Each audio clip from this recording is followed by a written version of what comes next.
June 1st, 2023. Yeah. Well, I don't think it was that. It's 4%. Okay.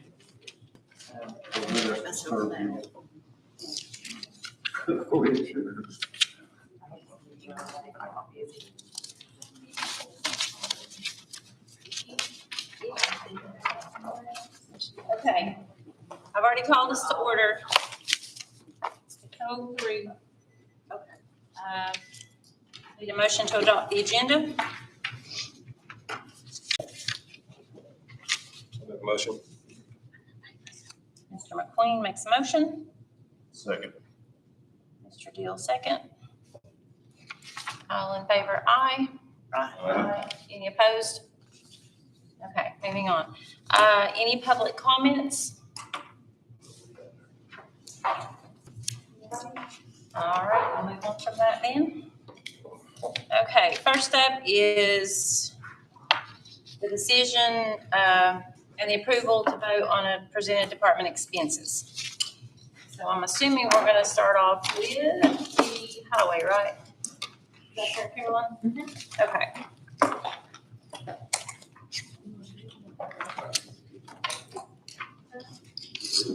Okay, so the reason this one is back before you, there was an additional $1.2 million that was given to Carter County to work on highways within the county. Most of that's for asphalt, correct? Yeah, state aid. Okay, state aid. So it goes in revenue and in expense, so they offset each other.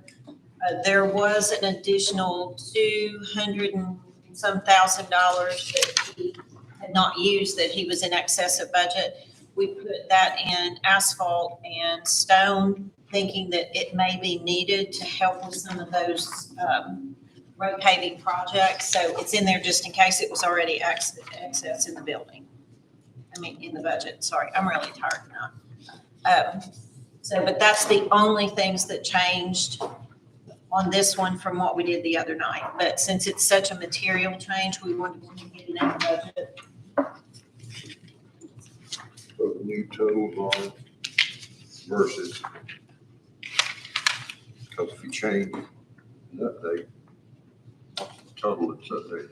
Yeah, so the 1.2 went in revenue and came out in expenses, so that's a wash. And then we did an additional, do you remember, was it $250,000 we spread between stone and asphalt? Between each two of them, yeah.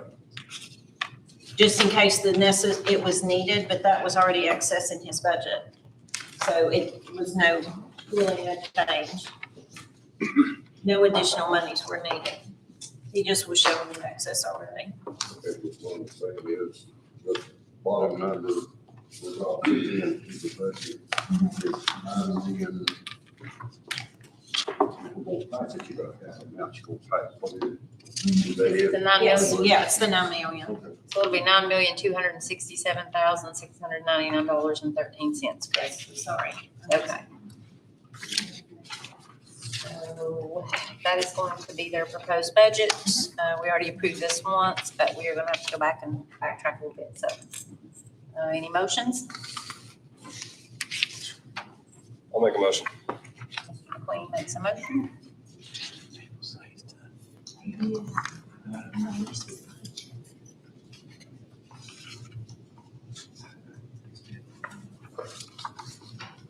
Second. Ms. Ward, second. You ready, Chad? Call the roll. Dr. Acuff? Is there no discussion? Oh, sorry, yes, I'm sorry. Any discussion?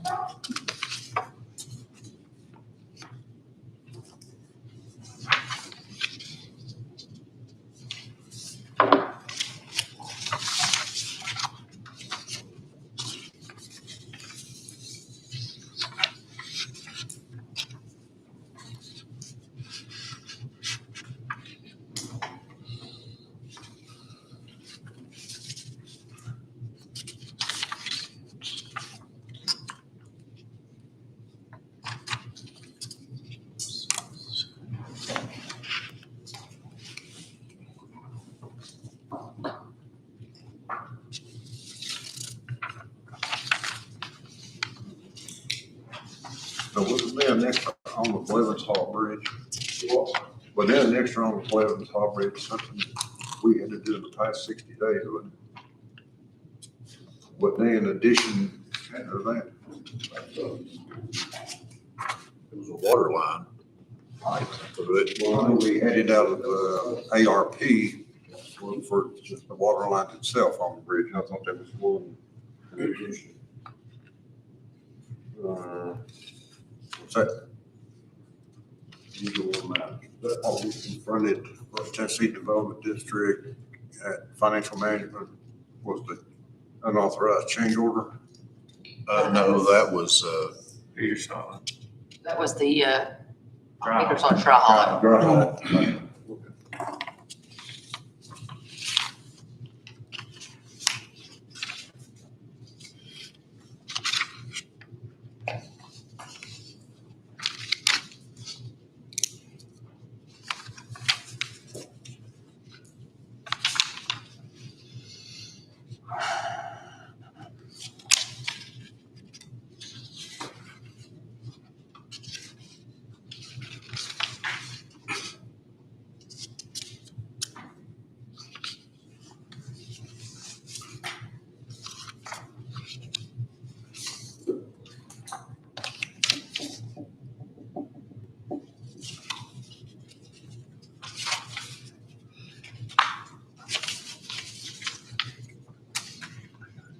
No discussion?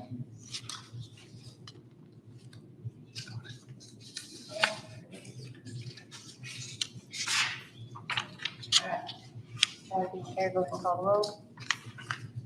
Dr. Acuff? Aye. Julie Gwynn? Yes. Brad Johnson? Yes. Danny Deal? yes, Layla Ward? Yes. Donnie Cable? Aaron Frazier? He's not here, I'm sitting in.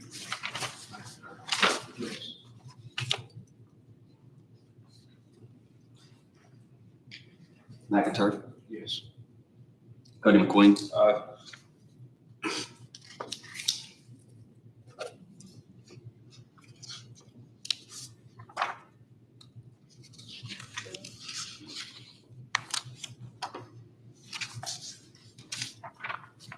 It was noisy when we first started. I'm gonna back up because when I called it to order, everybody was still talking, so, and it's getting us quiet, I don't think. I think we need to call roll, please. Yeah, let's go ahead and do that. Dr. Acuff? Present. Julie Gwynn? Here. Brad Johnson? Yes. Danny Deal? Here. Layla Ward? Here. Donnie Cable? Here.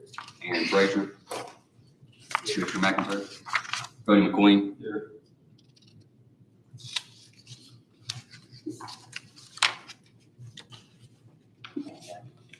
All right, moving on, we're gonna move on to the solid waste sanitation.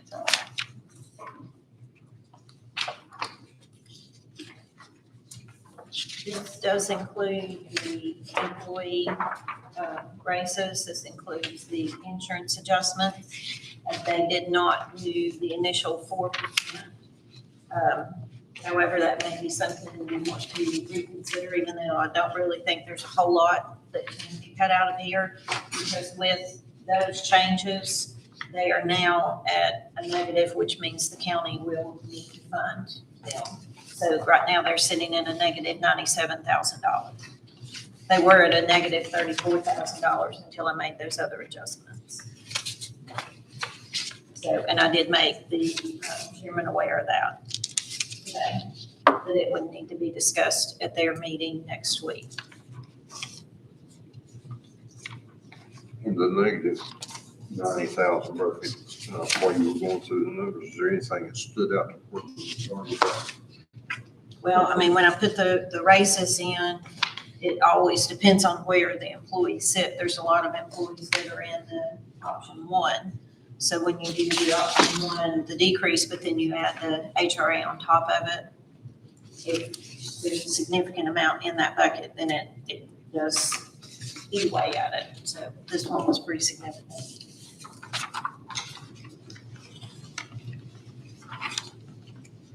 With HRA, and either in one or two cars. when we are lower on our insurance from estimated 13% of the positive, where we were down to 5%, still came up money.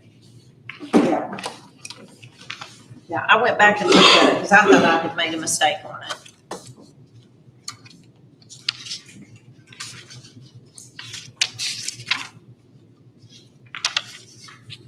And then we have an extra employee that is not, I will say, was not authorized, that already went through the There's process. one extra, yes.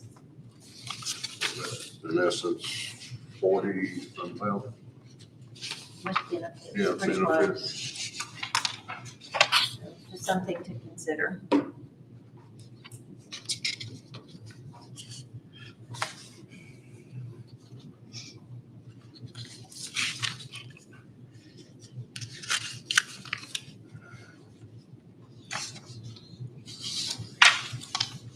I did also go back and look at the revenue to see if I felt comfortable increasing it.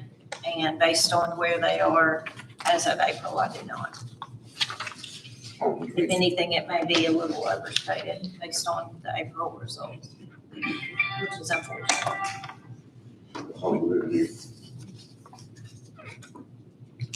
we still don't have our 24-hour recycling set up. And it's been 3 or 4 months. I mean, we still have a pad that's formed and that's it. So I was up there, took my recyclables this week, and I asked the supervisor up there. He said he had no idea, but he wished they'd hurry up. So that's revenue we're losing. You know, every month that goes by that we don't have that set up, we're not building that culture to recycle. Not only saves our disposal fees at the landfill, but it also generates some revenue off these recyclables. It's twofold. But if we keep going on months and months and not get this thing done, we're losing money. I mean, if you request, we can have the committee look back at it because they meet on Monday, Tuesday. If you would like them to revisit and maybe see if there's some additional, because they did not do the 4% cut that the other departments did. I mean, I see a lot of stuff bundled up there, plastics, cardboard. I mean, there is a lot of stuff up there. I mean, I don't know what the holdup is, but that's money sitting in the bay, the way I see it. So, No, the revenue for April was not what I would consider very good. I don't know I how, also know they've got a lot of other stuff that's been going on up there recently. I don't know how many big bundles of plastic sitting outside, right there where you drop your plastics off. There's several. There has been for weeks. 2 weeks I know of. There's some opportunity there is what I'm saying. When you were mentioning revenues and you said they may be overstated, is that based off of April, or is that the long-term picture for the annual, that it's trended down? Or They've trended down significantly for this fiscal year compared to where they were last year and what we budgeted for this fiscal year. are there any outlier spots or certain months were way higher than others, or does it just seem like it's? Pretty much across the board, but recycle is a big piece of it. Okay.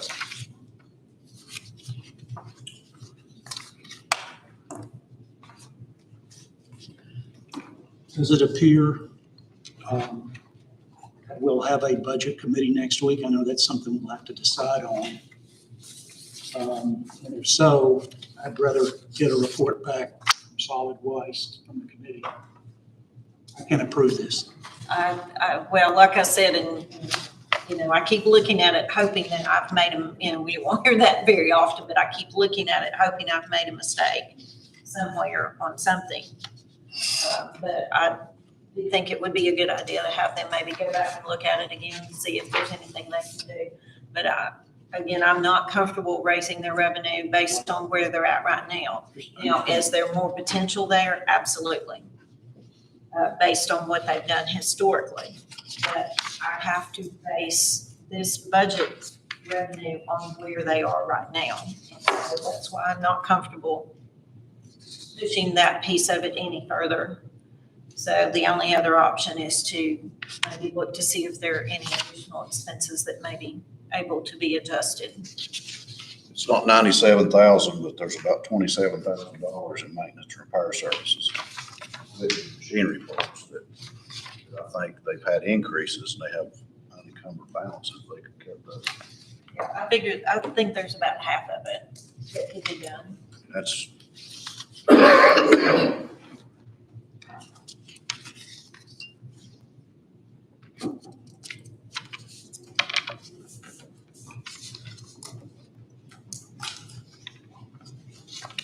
You had the opportunity to work with the interim director on any of this, or is this all previous? Worked with the previous director on this. But he would be more than open to working with whatever we need to do. I did make the chair of the committee aware of it.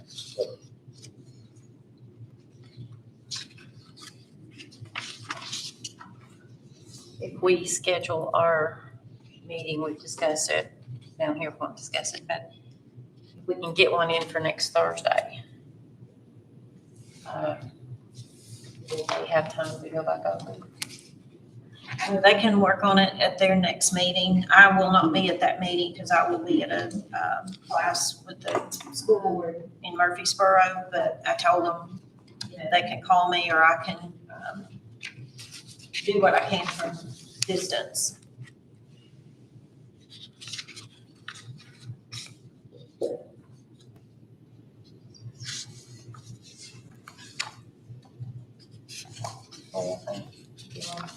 Do we need a motion to set it aside till next week, or do we just want to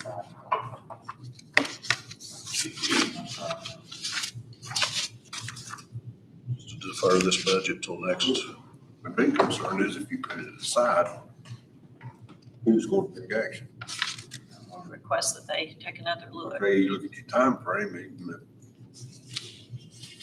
zero panic time, this thing's in motion, still 30 days out from approval. It's gonna hold the whole budget up because of that.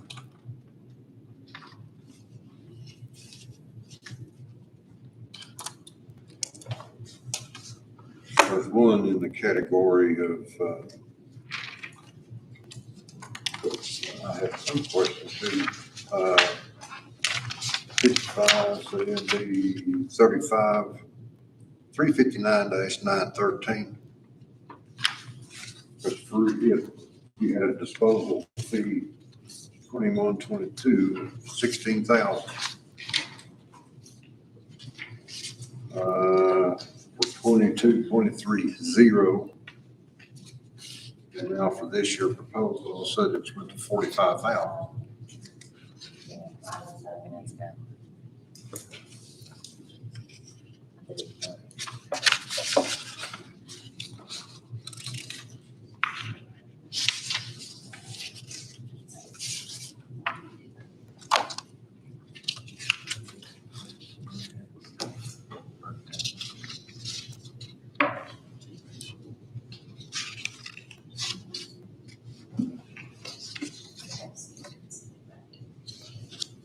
It's up to them.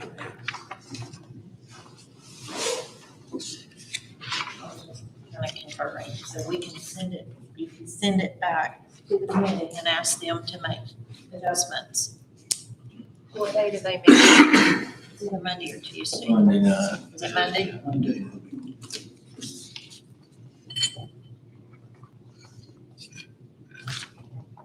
That much of a delay, will it? Meetings next week. 3 days. That much of a delay, will it? Send it back Monday and then have it ready Thursday? If they don't, then you have the option to do something else because it's been pushed back multiple times. Then we can take action if that's it. Like we did with the school system last year and the sheriff's department. You might want to give them maybe and see what they can do on Monday, and if they don't,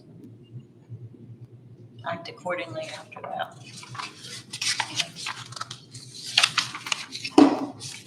So is that what everybody wants to do? I'd make a motion if I was you, just, I'll be overkill. Floor is open for a motion. To approve the first, whatever y'all want to do. Make a motion, we defer it back to the committee. Mr. Bill makes a motion to defer back to the committee. Second. We have a second. Any more discussion? If not, Chad, do we need to call the roll on that one? Yeah, go ahead. You say. Dr. Acuff, Aye. Julie Gwynn, Yes. Brad Johnson, Yeah. Danny Deal, Yes. Layla Ward, Yes. Donnie Cable, Yes. Daniel McIntyre, Yes. Cody McQueen,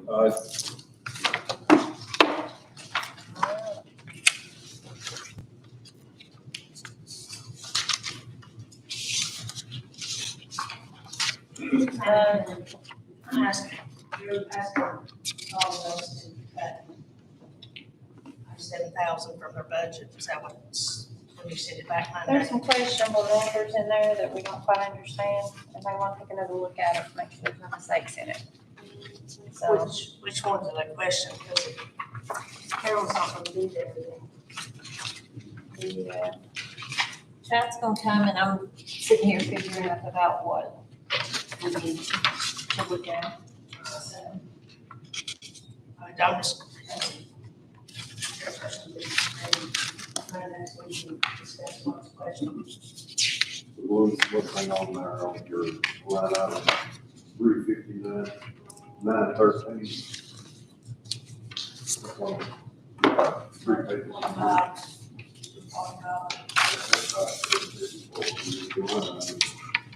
59, 913, 45,000. Look, previous history all the way. And it may be whole truth, but it's suspicious. How long? But the only time that we had problems. Water disposal was just this previous spring, if I'm not mistaken. Yeah, that is, looks like it needs to be about 47,000. I know that hardcore is half what it was last year. That's a big chunk of what. Still, Yeah. Just a reference with Commissioner Deal, in observation at the disposal, with products sitting on the floor or outside for how long, if that's being done. I think with some of it, if they don't get a full load, they won't come and get certain products. It may be, And I don't know if they've not got a full load yet, or what, I mean, certainly find out and ask, but that's one reason why they stockpile, because if they won't come and get just a little bit, they want the full truck, whatever, load also. So that's one reason why some of it's stockpiled. If you did get rid of a whole bunch of it, that was sitting there a couple of weeks ago, maybe 4 weeks ago. He was the new guy went in and cleared out a whole bunch, but now more's come in. So we'll certainly ask that next meeting why that's sitting there, if that is the case. But that is, I mean, sometimes it is the case. They have to wait till they get a full load. everybody knows, the commission, that the prices of all of those products fluctuate with, what they say, for 90 days, wasn't it, or something like that? I know from last year, cardboard's almost half Yeah. what we were getting last year, so that's a big chunk of what we're going on. But, if we don't, and I've been preaching this for months. We can't get the recycling section set up, then we're losing money. I don't understand why that's an issue to, at first it was the concrete, we didn't have the right procedure of getting the concrete done, and now then the fence and so forth, so. They said we're wasting money. Yeah, I'm gonna go back and look at what I did just to see. Maybe I missed something, so. But another to look at, and I may be incorrect, but on line item 418, when we put the machinery, or if you look at history on it, you had 30.25, and you amended it minus 12,000. 30,500, and now with the increase up to 45,000, we've bought a new machine there, so. So usually, why, under warranty, what's the 5-year warranty, I believe was on it, I think so. 5-year warranty on it. And my life increase on a new piece of equipment, Which line item? 418. Should be about 3 pages, rear, 2 pages. Yes.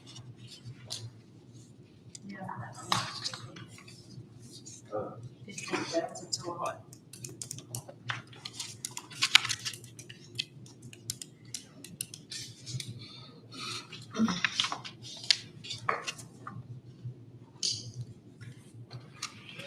Look at it and see what we do. Yeah. He did cut some already. Yeah, there was some cut out of it.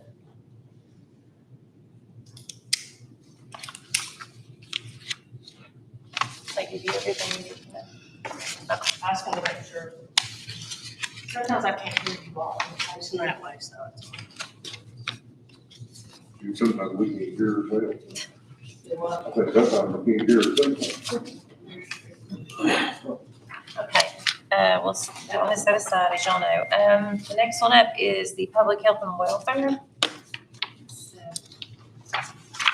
So we've looked at this one prior. This has a raises in it, insurance, and she did cut 4%.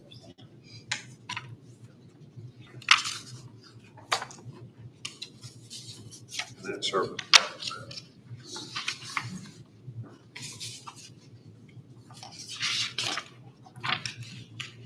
Well, we made it balance. Yeah. But I mean, she's doing well. Her revenue looks good. She's very lean on her operations, as lean as she can be.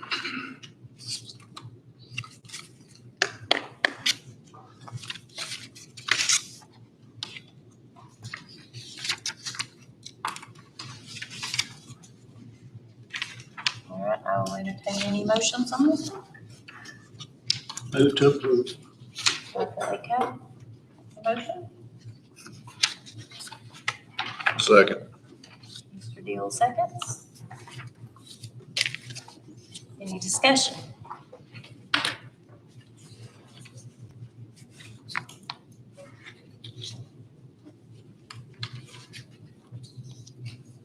I thought hers looked really good.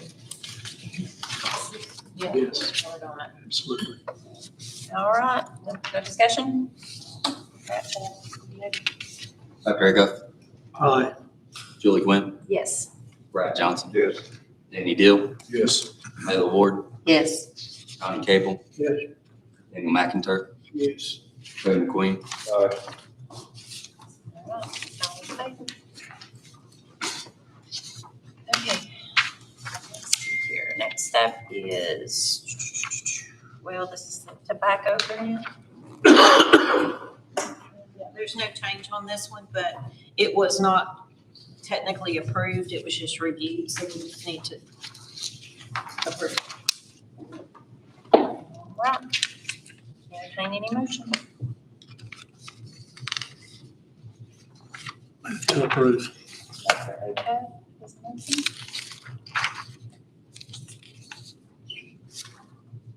Second. Mr. McIntyre, second. Any discussion? She does plan to spend the rest of this out in the 23-24 fiscal year, hopefully. There's not a whole lot left.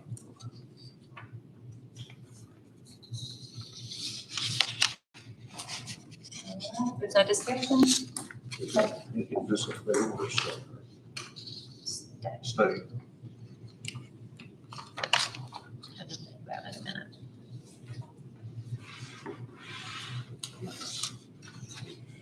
Go ahead, Jim. Dr. Acuff, Aye. Julie Gwynn, Yes. Brad Johnson, Yes. Danny Deal, Yes. Layla Ward, Yes. Donnie Cagle, Danny McIntyre, Yes. Buddy McQueen. Aye. All in favor? Okay. Then the next two, local health and, Public health and welfare. yes. Those did not change. She had already built in to her budget for approval through her committee with any raises and so forth. And some of their positions are state mandated anyway, as far as salaries are concerned. So there's no change on these budgets. And I spoke to her today just to confirm that we need to make any changes to them for any reason. So it's just the technicality of approving them, that they've not changed from what you reviewed before. All right, the first one is the Health Department Fund, number 117.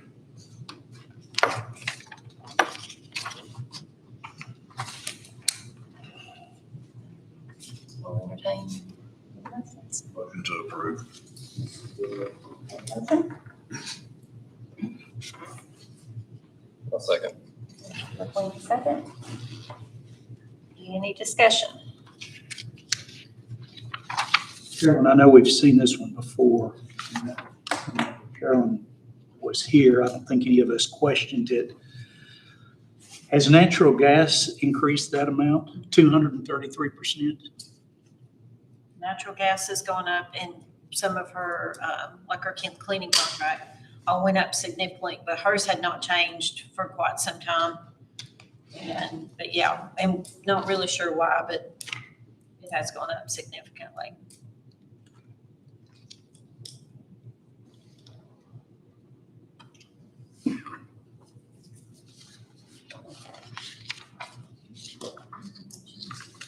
Any more discussion on that one? Did that, Doc, in your memory, the renovation up there, wasn't that last year?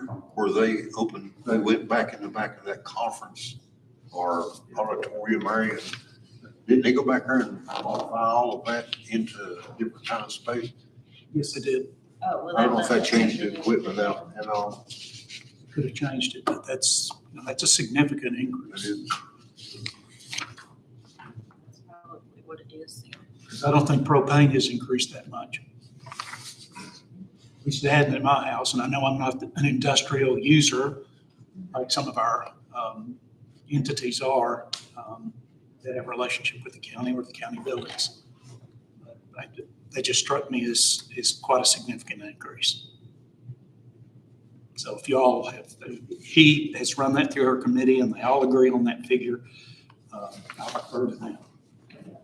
They went through it and we looked and compared to actuals and I know there's been some increases on some of our actuals for this fiscal year on those type items.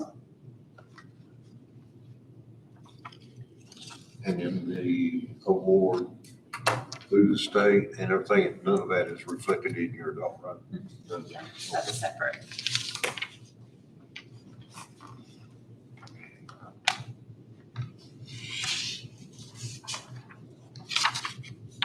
Any more discussion? Questions? All right, you'll call the roll. Dr. Acuff, Aye. Julie Gwynn, Yes. Brad Johnson, Yes. Danny Deal, Yes.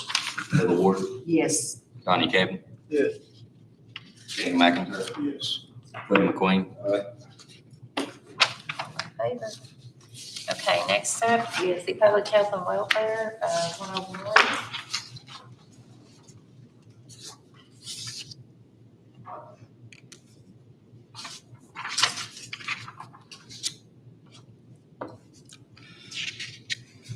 This is on EMA. So This is local health.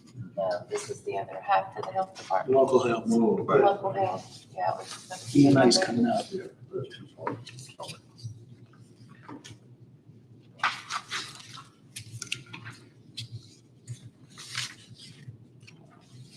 Oh, wait, right here it is. Yeah, that's it. Yeah, that's it. Yeah. I was just gonna make sure that.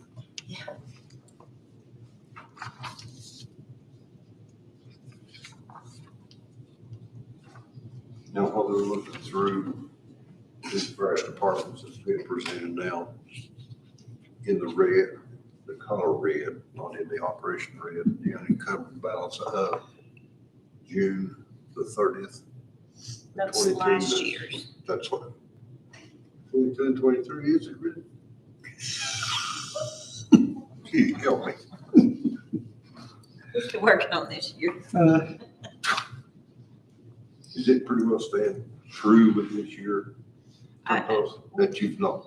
We're still closing out POs and it's kind of a moving target at this point until we get all that done.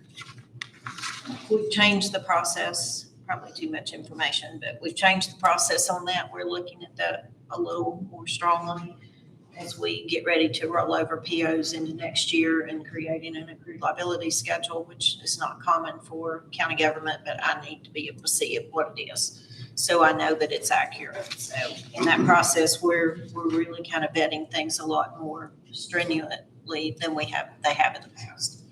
And that was also an audit issue last year. So I'm like, well, we can hit that real hard then. I thought they come in, the audit was involved in. It did.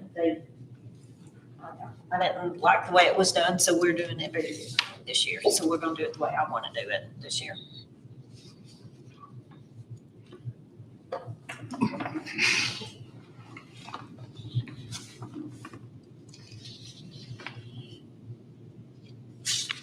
Floor is open, whenever y'all are ready.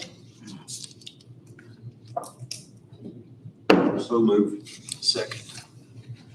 Johnson, Wilson, Dr. Acuff. Any other discussion, questions?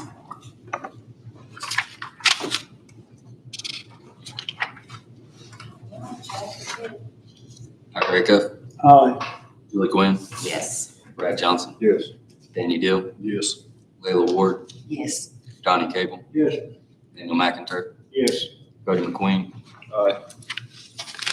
All in favor? Okay, next up is going to be public safety. This is our EMA office. The only thing that changed were the employee salary increases and then the insurance adjustments. You'd already done the 4%, you'd already looked at that.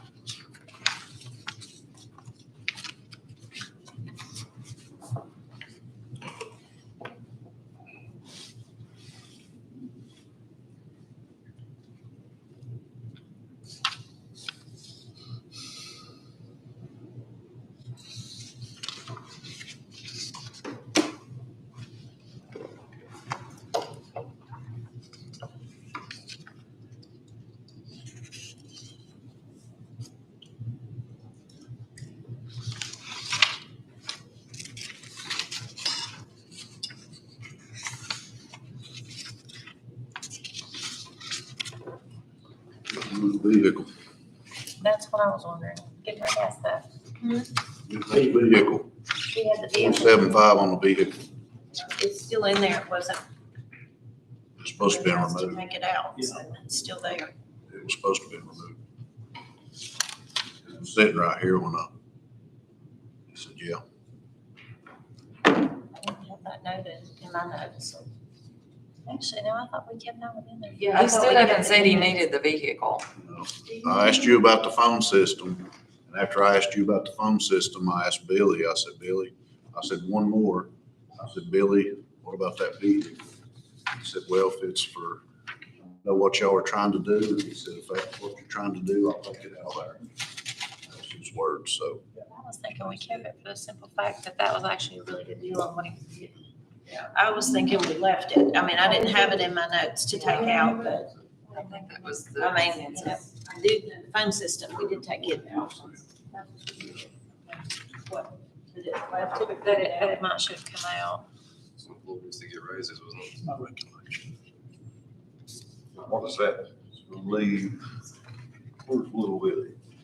And then you got two vehicles presently, or do y'all already? We have two under EMA, and then Mark has one, but he falls under the mayor.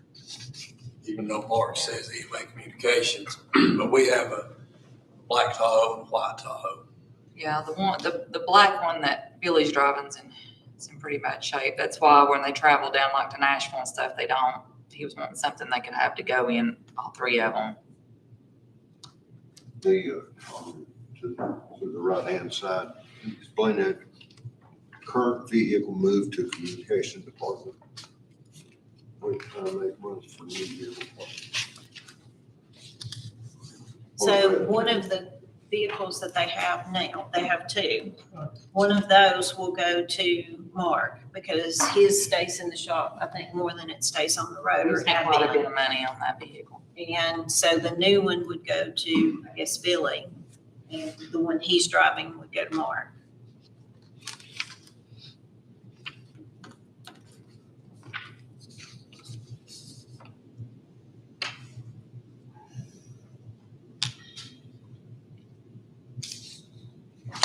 That, Mayor, when we were looking at it last month, between the CARES Act, federal grant, and was it ARP?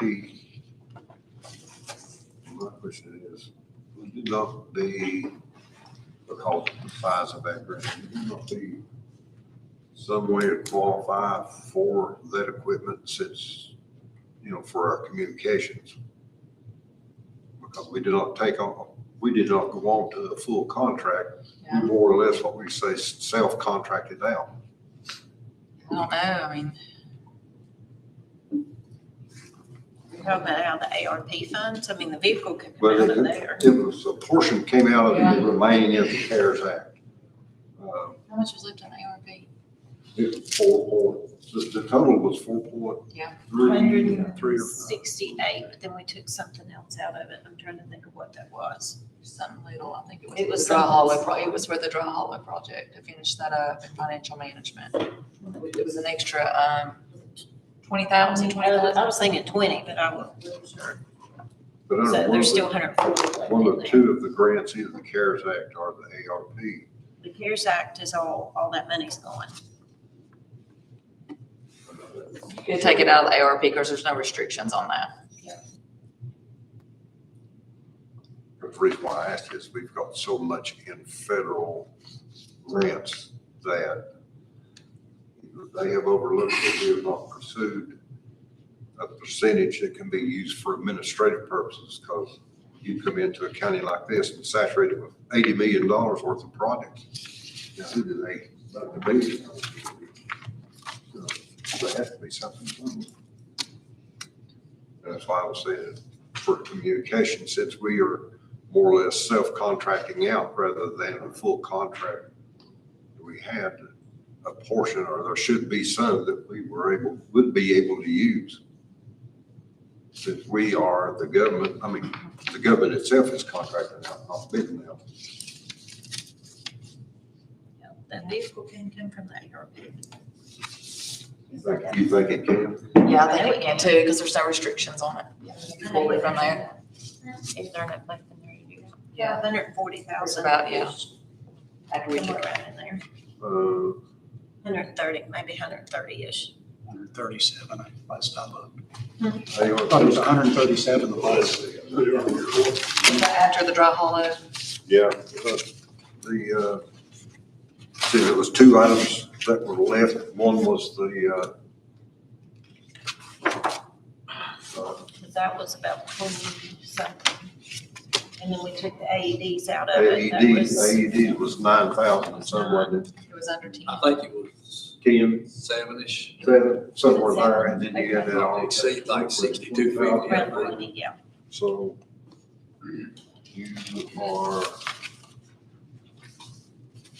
you were at 161,000.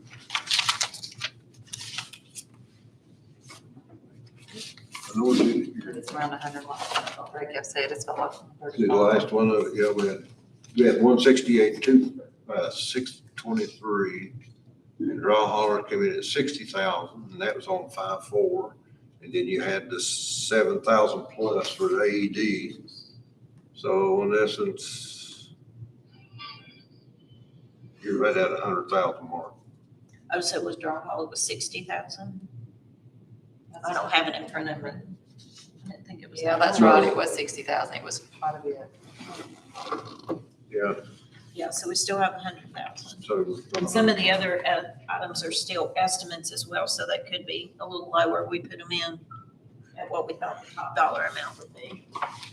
So what I'm trying to get to is that if we can use part of the ARP, that will eliminate that from this vehicle. That would take care of the vehicle. But then we'll have to pass, they'll have to go through financial management for the approval of it, since they're the administrator of the ARP funds. Go back through budget. So what does that do to our, That's on Thursday, next Thursday. But then we have The regular budget we take that out. You could approve the bottom line on this. Take it out of the vehicle, And then add it to. and add it to the financial management agenda. Commissioner Johnson, not to exceed 6,250 on the AEDs. We're thinking around 6,000, but we put just a little bit of a buffer on there. What we was more interested, but great concern is close on the mark on the ARP. 12,000 years under the bottom, it's just bigger than that with such a small limit. We gotta conserve the pot since we have active contracts going on, in case there's an overage or a problem. Carolyn, it'd be nice if you could provide us at financial management any backfill that we need to think about, because we reserve those funds to make sure our utility districts could finish their projects. I just want to make sure that's where we are. There's 300. Now, on the water line itself, on that, There's an extra like 330. there's, we put aside 300,000 for change orders and all that for that That's right, alone. you're Dry I Hollow. just want to make sure we don't go Yeah, over. Dry Creek will be a full grant. I'm all in favor of Until July, but then doing review. ARP funding for this vehicle. Yeah, that is in there. That is already as Yeah. part of the reserved. And then This I amount didn't here, bring that schedule in with me, so I'm trying to go off the web. No, July. so it's, well, what we're speaking about here on the ARP is for anything other than the TDEC project. TDEC, we got a 300,000 reserve, but they should, at the end, you should have that or more than half remaining, because the type projects that TDEC, what there's can be controlled by the AE, because he has to design to bring it in within certain percentages of his budget funding. And then if they can't, then it is a matter of a deduct alternate bid to bring it bid in line with what they've been allotted. So that should leave us some number. We gotta watch the dates on it where we can obligate it.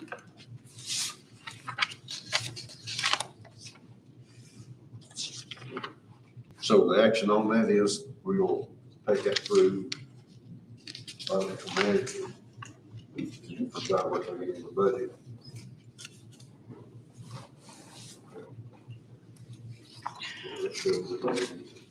Is it inappropriate to move that we approve his budget minus the 47.5?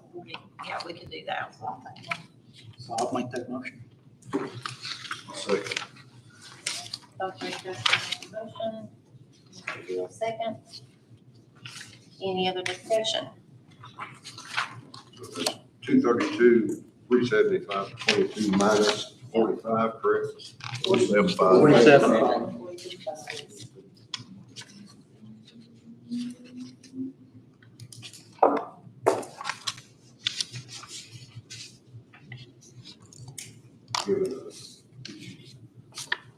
Chad, maybe she had machinery and we'll. Minus. 232, 375. 22.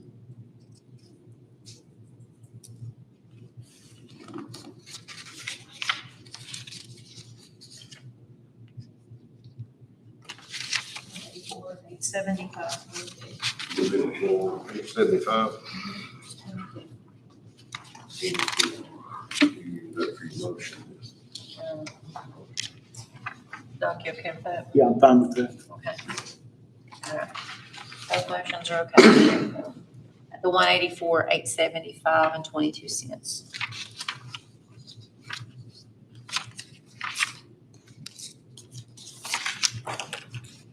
You may want to note that minute is on the agenda on, that, but we don't miss that.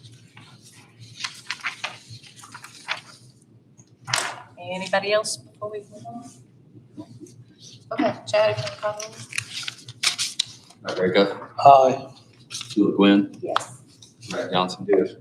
Danny Deal, Yes. Layla Ward, Yes. Donnie Cable, Yes. Daniel McIntyre, Yes. Freddie McQueen. Aye.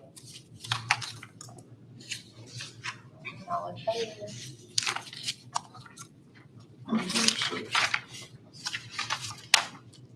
Okay, next up is preservation of records. Nothing has changed on this one.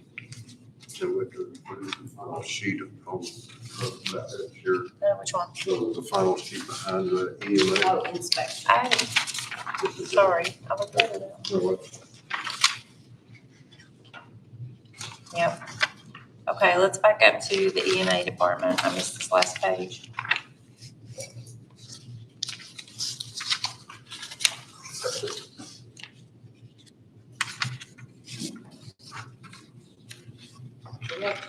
This one. One. Floor's open for a motion.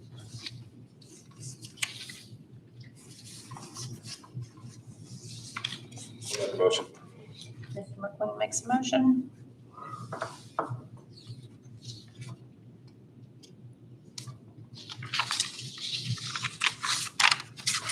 Second. Very good, second.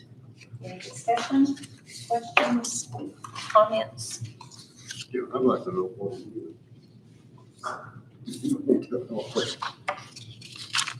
Inspection and regulations, I mean, what is the duties, the scope? Do you know? It's for their OSHA, they're OSHA certified, to do all that, and so that's how Billy, he has to go to the schools and make sure everything's in play, and that's something he has to have, that certification. OSHA, yeah. Sorry, I don't even know if I would know that's what it is. So the 3198 is just fees, probably.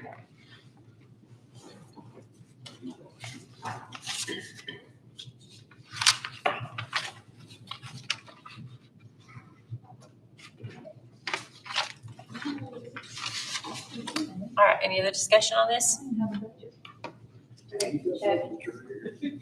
Rebecca, Aye. Sheila Quinn, Yes. Brad Johnson, Yes. Danny Deal, Yes. Layla Ward, Yes. Donnie Cable, Yeah. Daniel McIntyre, Yes. Freddie McQueen. All right. Now we'll move on. Sorry about that, guys. All right, preservation of records. Anyone say nothing's changed on this one?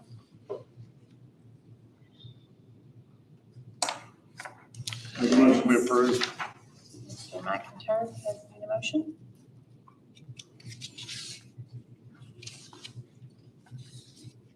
Second. Mr. McQueen, second. Now, does this year have anything to do with our archives? Preservation of records, so I can explain. Does that have anything direct with our archives?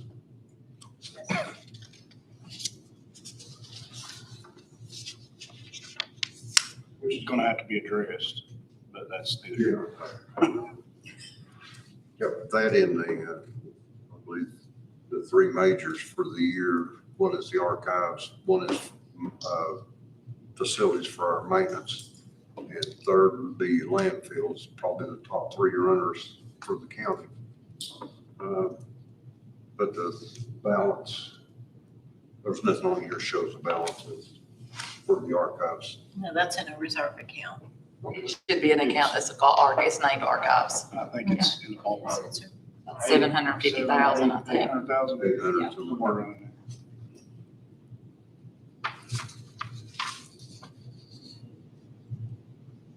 We built that budget, honestly, I remember now, we built that budget a few years back when we were having to find somewhere to take care of some records that when the circuit court clerk's office, we were gonna try to digitize them. And then COVID hit. So we built that budget for protecting records and preservation of it, which can be combined with the archives when that gets up and running. Who does this come under? Who's under? Under the finance office right now, I think we didn't really have it under. Yeah, it's just, nobody's really been using a whole lot out of it at this point, but we don't have an archive. I think we ordered, some bookshelves out of it to Yeah, store that's- on where we're. So did that split it for also? No, it's I think it came out of reserve.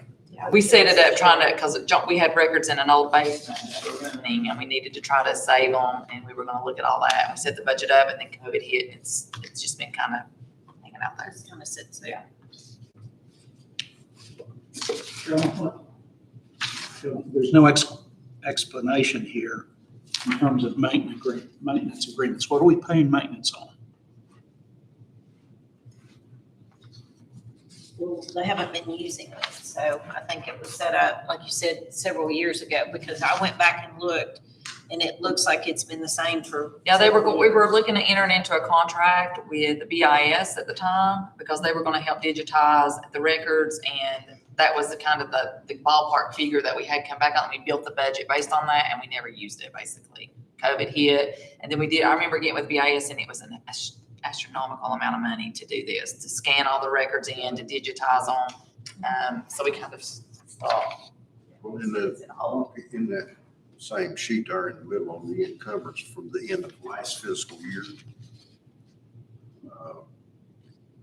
that means they only used $30-some hundred because at the end, they had a balance of $12,250. Just the office. Yeah, and somebody did have to do something Stuff up there.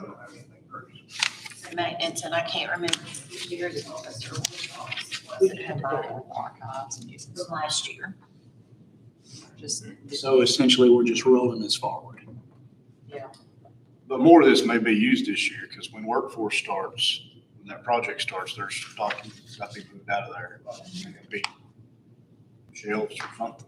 Yeah, and it's a lot of them, I went up there a couple of weeks, 2 to 3 weeks ago, because we were looking for something in particular, and we were moving things back into the finance area that had been moved up there.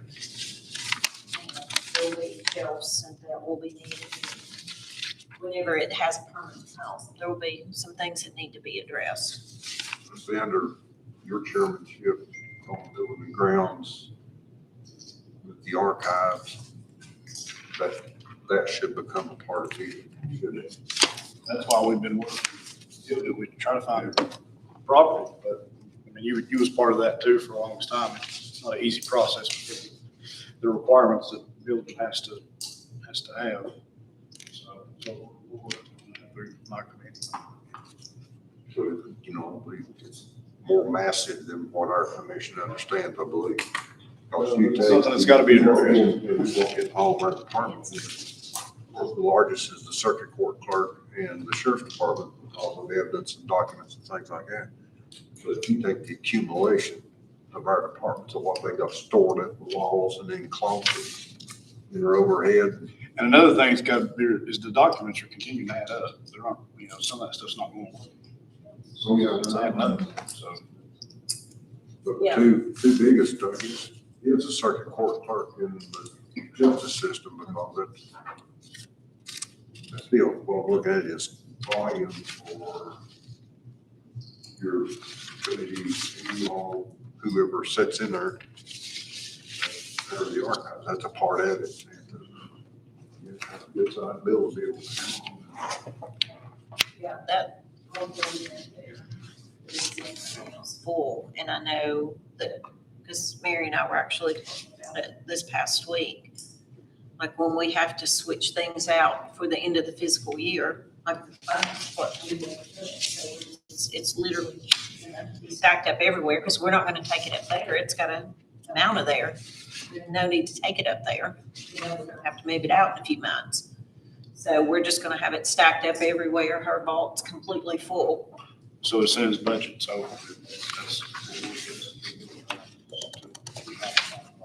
We gotta figure something. Let's get down to the process. Now we got one box too many. We got an employee carrying the box around all day long. They start asking you to. Next time when he goes to lunch, he hands off the box.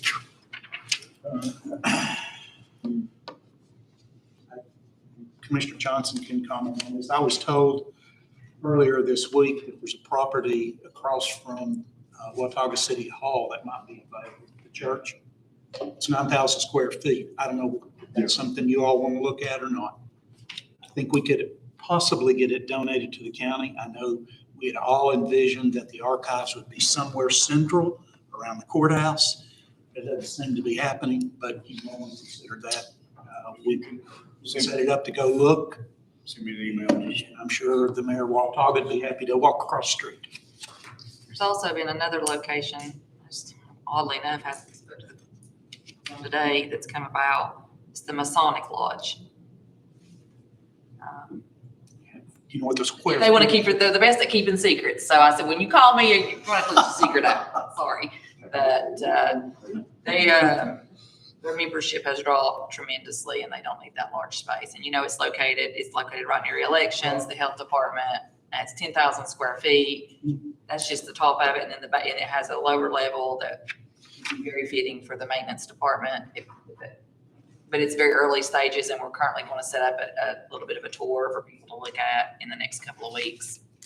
Committee and probably building the grounds and then. It also is a power to where we're not, we don't have to worry about water.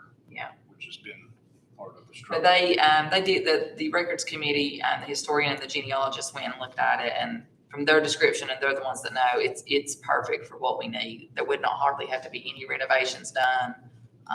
So from what they're telling me, it's perfect for what we need. So it goes to show you that the ones that we used to stand as young men watching the band going down, now they're in wheelchairs. It's what he said, their average membership age now is 70. And they dwindled down to from 300 and some members to, I think he said 50. That is another option on the table. What about the central office? Where it sits now, I was told that might be, It was originally, but, and it still can be, it's gonna have to have a lot of work inside. at no cost. It's what, For one, it's No, they're gonna be a cost. Yeah, For absolutely. one, it still needs more of education, and I may not want to get it up. Secondly, the first floor. Yep. Has severe water. The first, and it's not ADA, the restrooms go downstairs, there's no ADA, and there's gonna have to be quite a bit. I mean, Ron and I went over and looked at it, and Ron said there's gonna be a tremendous amount of work having to be That done. was kind of the same issue we ran into the property over here. Yeah. Across the road was ADA compliance. With what you have there, you have to be just like any other building, and cost significantly. I mean, the initial cost was not anything, not repairs. No, but they were, The initial yeah, cost was- There was gonna be an initial cost as well, but I don't know what the number. yeah, they never gave it, but it was, There was it's, gonna and be- that's still on the table too. Building Grounds wants to look at that. But there's coming a few I options. can comment on that. I talked to the historian about it. Another big problem is it's in the flood zone and put your archives in the flood zone is not a good idea. That was another issue. That was probably the main issue, just to be quite honest, is, again, that goes back to that flood zone, water. You gotta stay away from it when you're dealing with that type of. That was kind of the issue when we were talking about the, property up Lynn Valley. Crawford Drywall was the same issue, was, is there gonna be water or anything of that nature? And it fell through for that specific reason, kind of, not that there was, but that there could be, so. Like I said, archives, finding property is not an easy process. We've been diligently looking for probably Since I've been, 3 years now. on that committee, which is 3-4 years. Second. We've got a motion and a second. Any more discussion before we move on? Mike Rego, Julie Wayne, Yes. Brad Johnson, Danny Deal, Yes. Taylor Ward, Yes. Connie Cable, Yes. Daniel McIntyre, Yes. Cody McQueen. Aye. All right, do y'all want to do one more and then take a quick break? Okay. All right, next up is the mayor. Yeah. Which we've seen hers already. Flat. I mean, it's the board of insurance adjustments are That was made, fine. salary adjustments made, so that's all that's changed. I didn't hear that, Carolyn. What did you say? The employee raises changed, the insurance was changed, and then she took the +% out of hers, so.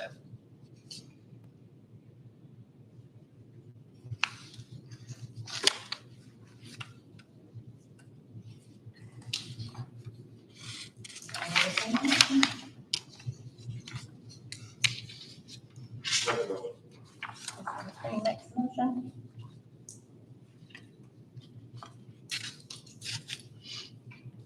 Second. Ms. Ward, second. Any discussion?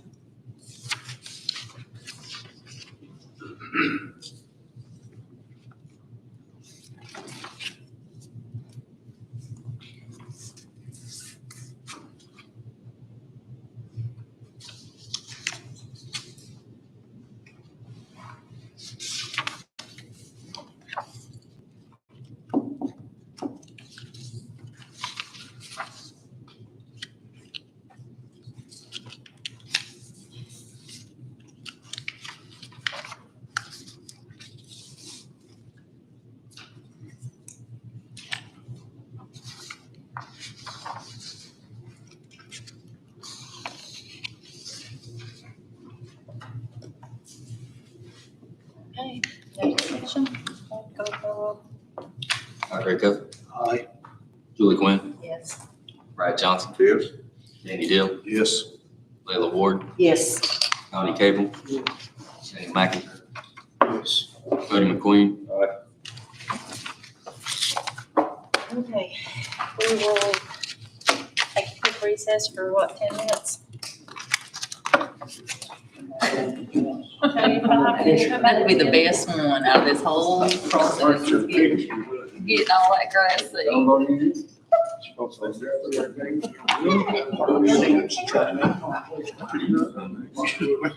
I bet you could have.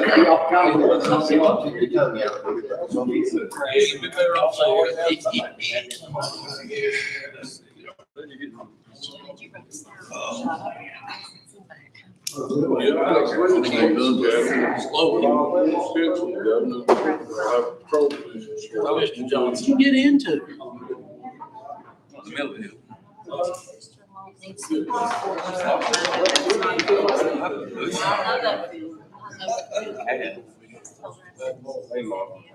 did that the other night.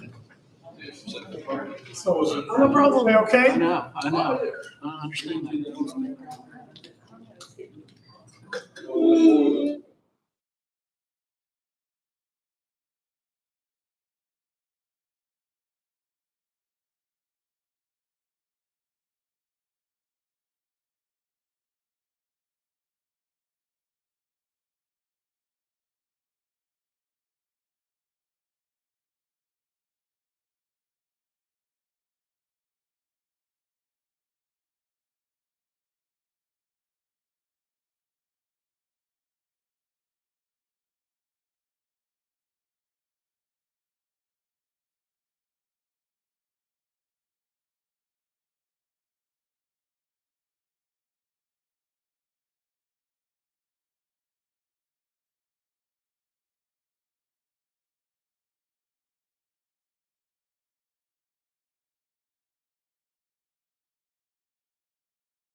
Daddy, Through is. always, You were going. I was wondering.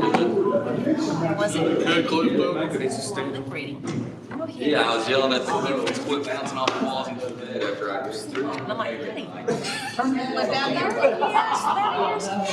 It's made me loud. That get into it? Oh, yeah, and it was like, I knew I couldn't fuss that. I'm so scared on the cake. But I was like, go to bed, y'all are killing me. Yes. It was me.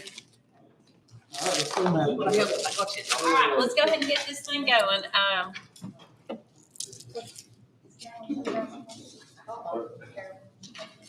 Yeah, she should be coming back. It's just something else. Good way. We got well. We'll be looking over this one. It's the general government, communications, general administration. So just be looking over it till Carolyn gets back. This is the communications department. That's our single report.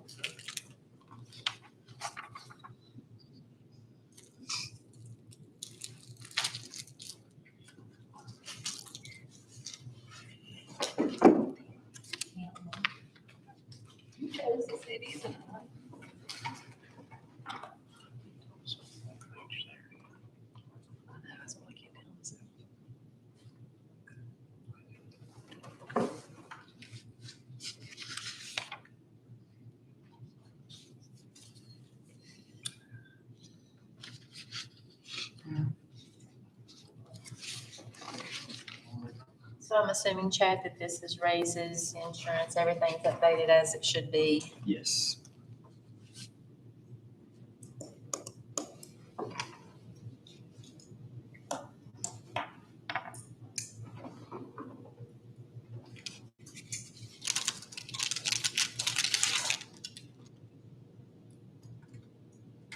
And this is Mr. Writings, right? Yeah.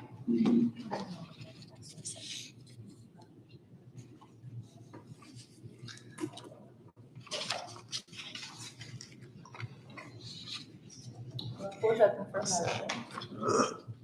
Not to your finance director. Well,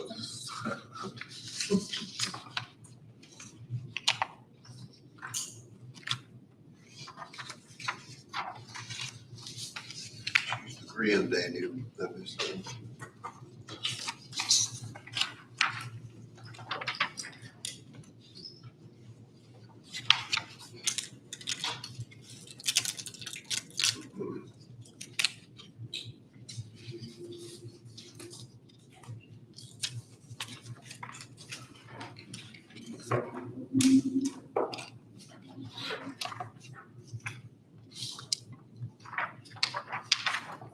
Do the rest of the committee all understand what the general admin and communications, what this is for totally? Okay.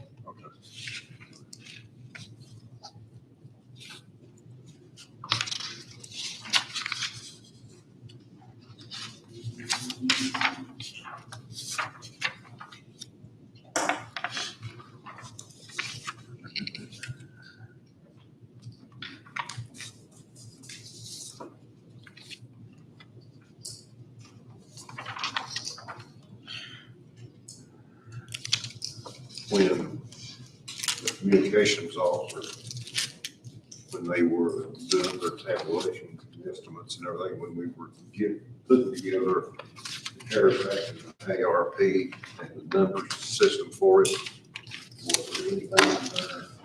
I mean, he was putting the numbers together that covered any of his salary or any of the equipment, or anything involved. Which that first budget, last year's budget was the big one, where we had all the purchases, and he's got everything purchased, and so that's why this is a major downsize.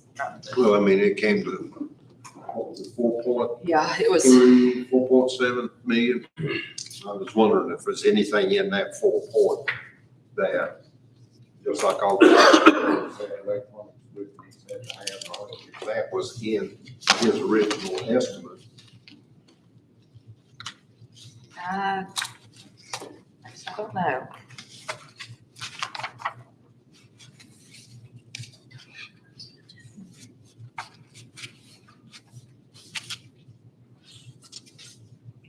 Ms. Kernan, we're on the next one, which is the communications.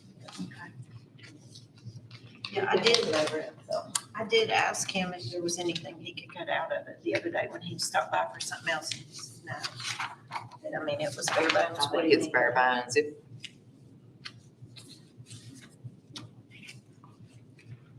I don't know what one-time equipment purchases, like this test equipment, why that couldn't come out of ARP.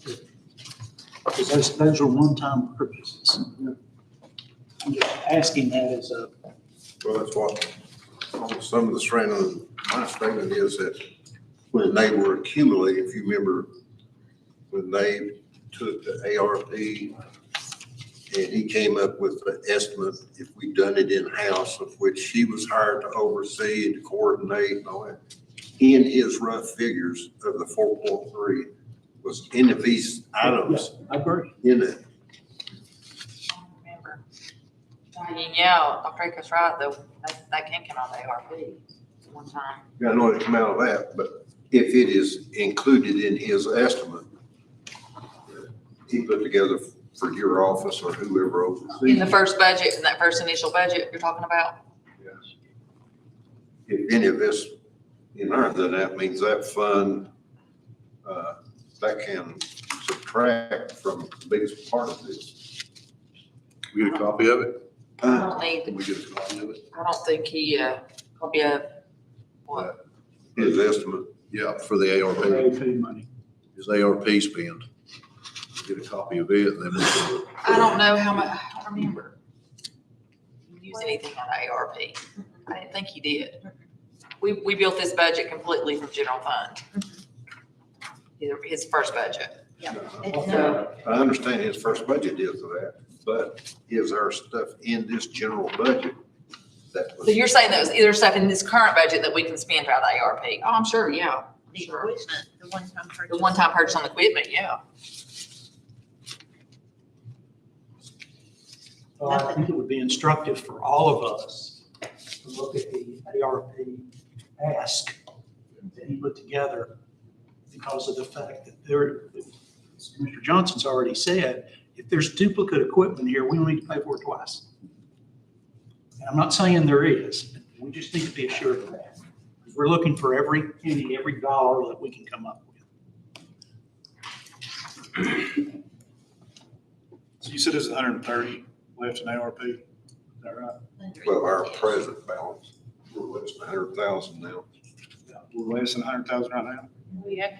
You just spent, you got 45, 47 off And that. into the 60s, 50s and 60s. That needs to be, and I know you are, but that needs to What I'm be. trying to identify is that when he and whoever helped him, if there was anybody other than him, he came up with an amount that was, it was either 4.3 or 4.7 million. Yes, that's correct. It's taking him in for the equipment. For that total. The large equipment In purchase. that 4.3, was there anything that you estimated in there that you were gonna do that now is reflected the bottom half of this sheet? Right, and I understand that. I'm just saying that what's left with the ARP just needs to be kept up with as we continue to have conversation, because it's It's going away obligated. pretty quick. It's obligated. We just have to maintain records as to how it was, when he cuts his POs, that it comes out of that ARP that was approved, previously approved, that in the CARES Act also, the joint money, but we still have to maintain records on it from the purchase orders. We zero it out. Yeah, he's. Looks like everything is reoccurring except the 19.5. Everything else looks like it's a reoccurring cost, but you can't use ARP for.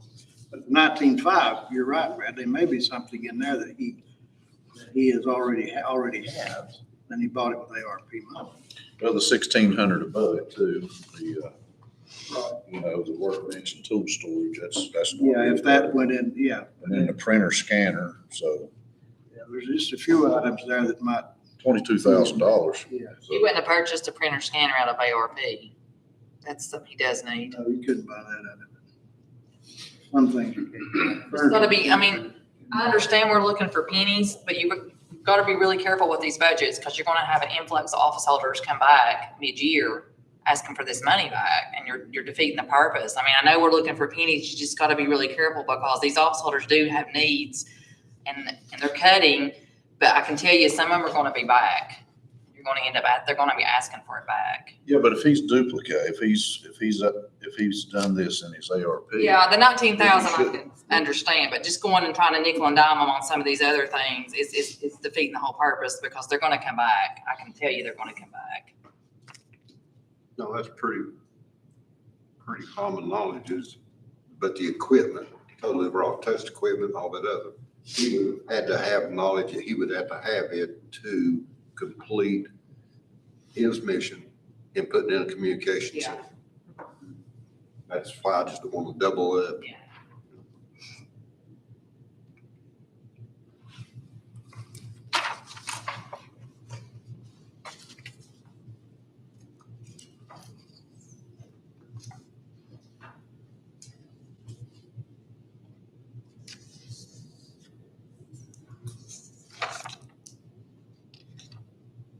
Floor is open for any motions.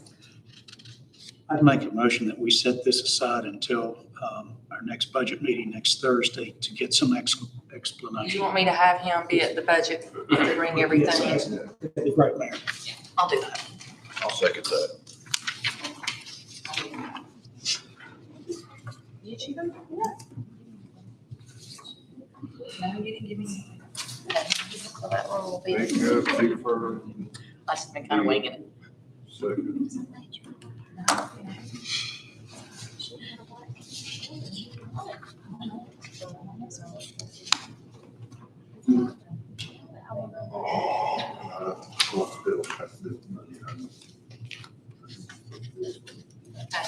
So the motion and the second is to defer the communications budget until hopefully next Thursday's meeting.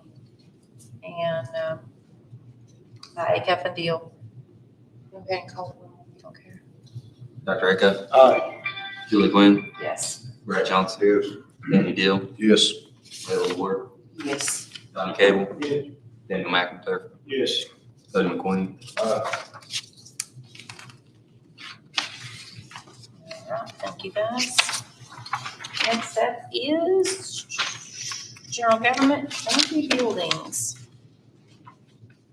Which falls under you, yes. Phone system's still in there, 150,000.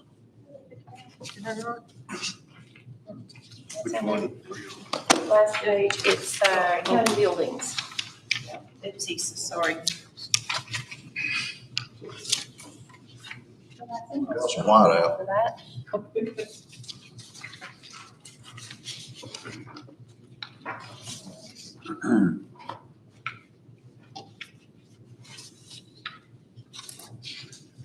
That one was supposed to come out. It's my favorite. So then it'd be 150,000 subtracted from the 1.075, correct? Yeah. Okay. What's the total info of it? $925,916. $225,916. Double check me, Chad. Did not bring my glasses, so I'm sorry.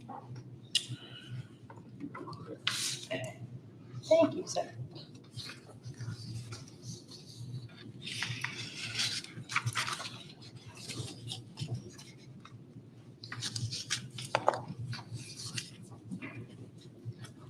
All right, floor is open for any motions to the tune of $925,916. I'll make a motion. Mr. McQueen makes the motion.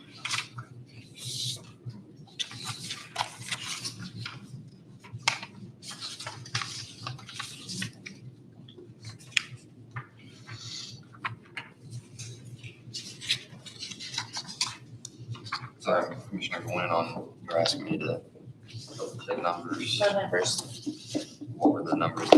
Oh, well, Mr. Deal did it, but it was, $1,000,000 $75,916 minus the 150.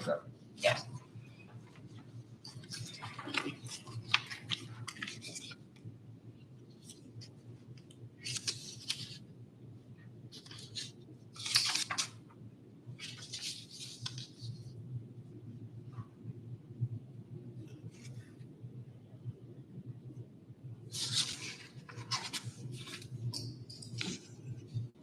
About 916.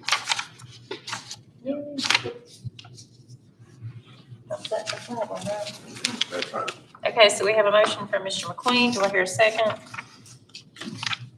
Second. Ms. Ward, second. Now we are in discussion.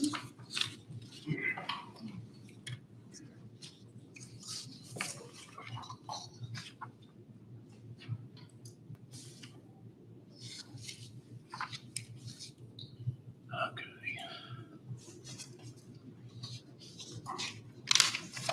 Why the big jump in the building and contents insurance? $25,000, $24,000 jump. Building and contents insurance. Yeah. On 502, $24,000 increase. 23.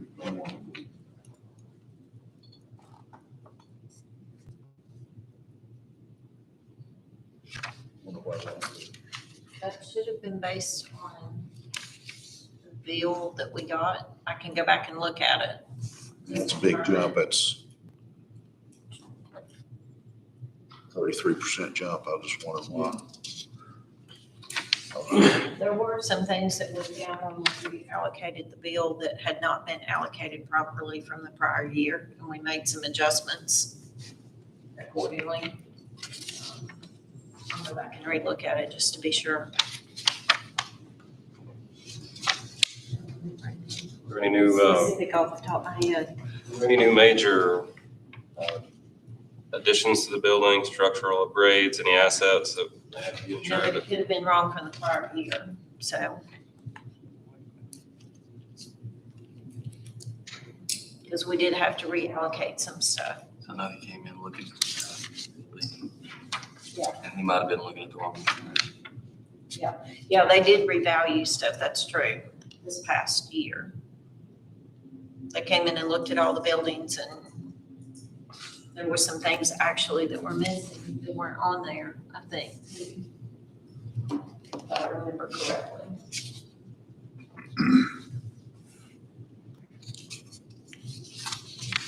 We're going through the renewal process now. They're working on that. We've sent them all the information. We've not gotten any updates from them, have we? Or I haven't. Okay. Or based off the valuation, a new valuation on the building, you would think that would be congruent between all the offices within the building. That would, Well, the majority of them would be in this budget.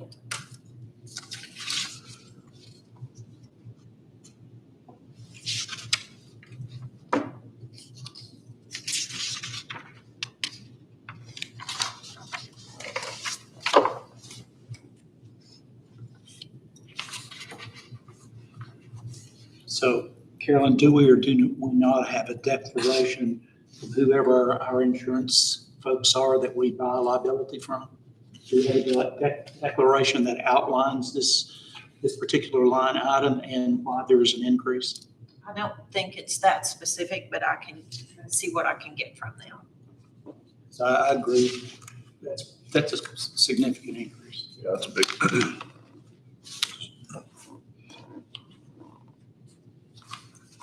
And to me, an increase of that size, they should have, had some kind of documentation of why.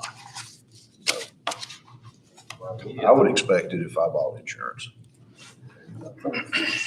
Yeah, they should submit to the county, just like they would to me as a homeowner, why the declaration is as it is.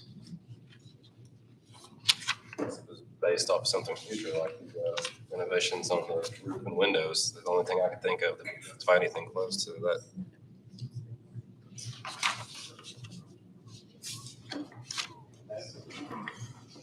By doing upgrades, that would be in your favor. Yeah, you should get down if the windows are going in. it's contents. So to me, that would be furnitures, computers, things of that nature. I mean, no insurance guy. But to me, it being contents, that means that they found something of more value in the buildings that need to be insured. If that's the case, then they need to send some kind of notice to the county to say, hey, So did you know we have this? And you also have to figure in Chad Lewis's new system. They would have to go through the building. I mean, they were doing all of that. They found some stuff that wasn't previously on the policy. I do know that. so that could be. And then you have new desks and different, I mean, I know that's a whole lot of money, but the systems would be what I would think. There was a gentleman that came through and last year, but that was like when I first started.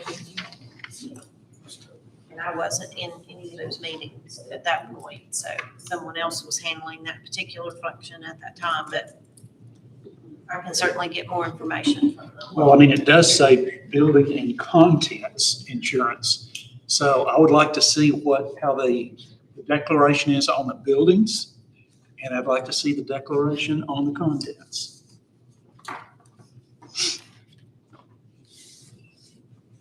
Would you think that it would be a breakdown, a summary of building identification? Yes, sir. And what, it's inside. It should, just like your home, it should work for the same purpose. Is that courier local? You know, I mean, I don't, they're not here in town. I'm not exactly, Knoxville, I think. I'm thinking it's Knoxville. All right, so what do y'all want to do on this one? Ms. McQueen, Ms. Ward? Would you like to do this one? What are the odds that if we deferred it, we could have an answer by Thursday, though? I don't, Is there a possibility we can have an answer by Thursday? I'll have to look into it, because I'm in Murfreesboro, so I'm not gonna be able to have a lot of correspondence, because I'll be in class all day. I can reach out to them and on if they get back to me, how to get an answer. we have the documents on hand of the building itself. Would it be? That's something I can look forward and see exactly what we have, any kind of documentation. then I would change my motion to defer till Thursday.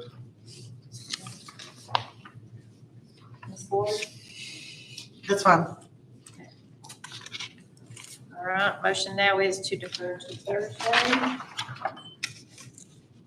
Hopefully Chad can get us some answers. And if you want to call the roll.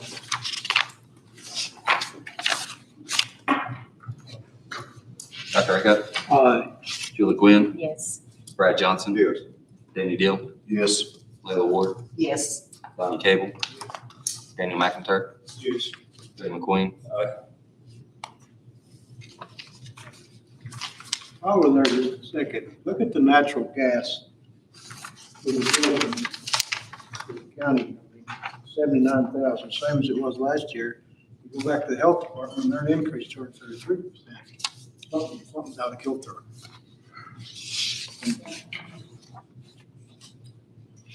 I mean, I can speak to Carolyn about it. Well, it really wasn't. They initially started out at 75 and then we had to do a budget amendment because they needed more than for the natural gas. We put it up to 79. Yeah, I do know that the natural gas for the county buildings went up significantly, but it has kind of leveled off.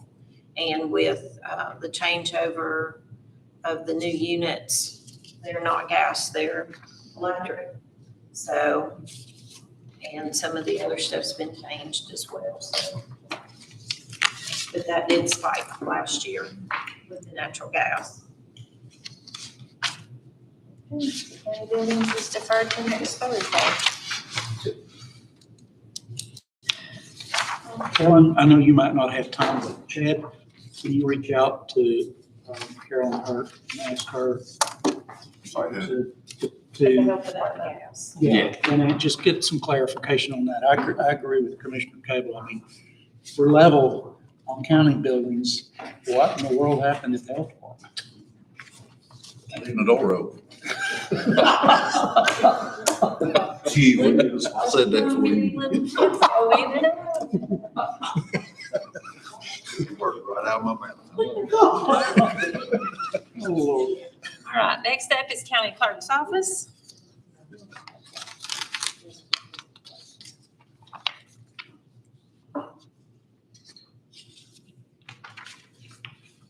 This does include the employee raises and the insurance adjustments. There were no other reductions made. And there's no reduction by 4% by the officer, correct? No, I did ask her about that, and she said that she didn't feel there was anything in her budget that she could cut.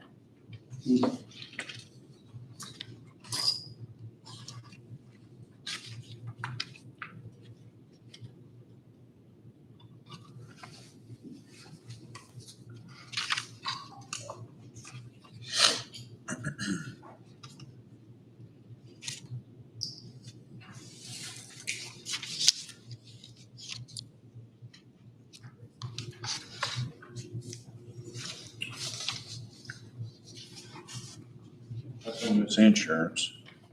Liability insurance is almost double. It went from $2,645 to $5,155. Yeah, we did go back as allocated between departments. It didn't really make sense the way it had been allocated between the departments for a year. And so we went back and did some reallocations, and some of them were pretty significant differences. And it looked more appropriate based on the information that they gave us when they sent the bill. The allocations from line in the department or between interdepartments? Between the whole county. I mean, they send us one bill that has to be allocated out between all the departments in the county.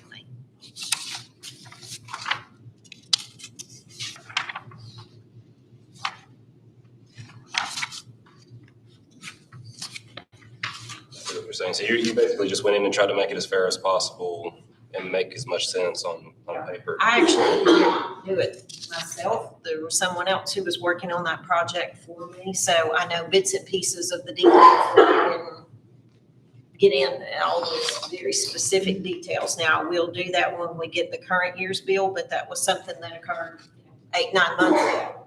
So, I know we're not to this budget. Planning's up next.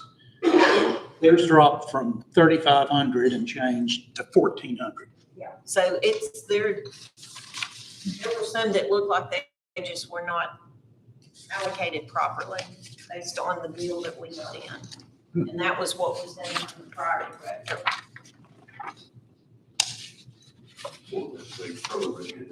That's what it looked like. They just prorated it. This was more of a spreadsheet of looking to what was actually should have been in the proper spaces. Once we get the billing for this year, then obviously go back and revisit it and look at it again and make sure that it makes sense. Same thing's going on with workers' comp. They don't, tell the true story. Neither does liability insurance. And it was the same way. We get one bill and then that has to be allocated out. How do you allocate it? By the number of people that work in the office, by the number of square feet? Honestly, off the top of my head, I don't remember. I didn't bring all those details in with me because that's. Some of it, Past that. elected officials are charged a certain amount, a flat fee for everything that had not been previously charged to them. So we're going through and making sure all those are allocated properly, and then it's by employee, basically. And then the same thing with vehicle, how many vehicles you have, and then we're going in and doing who's being charged for workman's comp that's more dangerous professions versus others, and reallocating it that way. Yeah, I do know on the elected officials, wasn't it just allocated between all the departments? Yeah, it was Like just to the evenly spread out. Department that had an actual elected official in it. And the vehicles, I know some of those were being classified in the wrong departments. Some of the stuff that was in the sheriff's department, and I don't remember which particular department it was in the wrong department. They didn't even have a vehicle. So why would they think some stuff was charged to the mayor's office? They don't even have a vehicle. Well, same thing with clerk's office. Clerk's office doesn't have a vehicle. Planning does. They're all over the county and their liability insurance is lower. So based on the knowledge I do have of it, like I said, I didn't sit down in that particular meeting with them because someone else was handling that specific task when that was done last year. I will be in that meeting this year.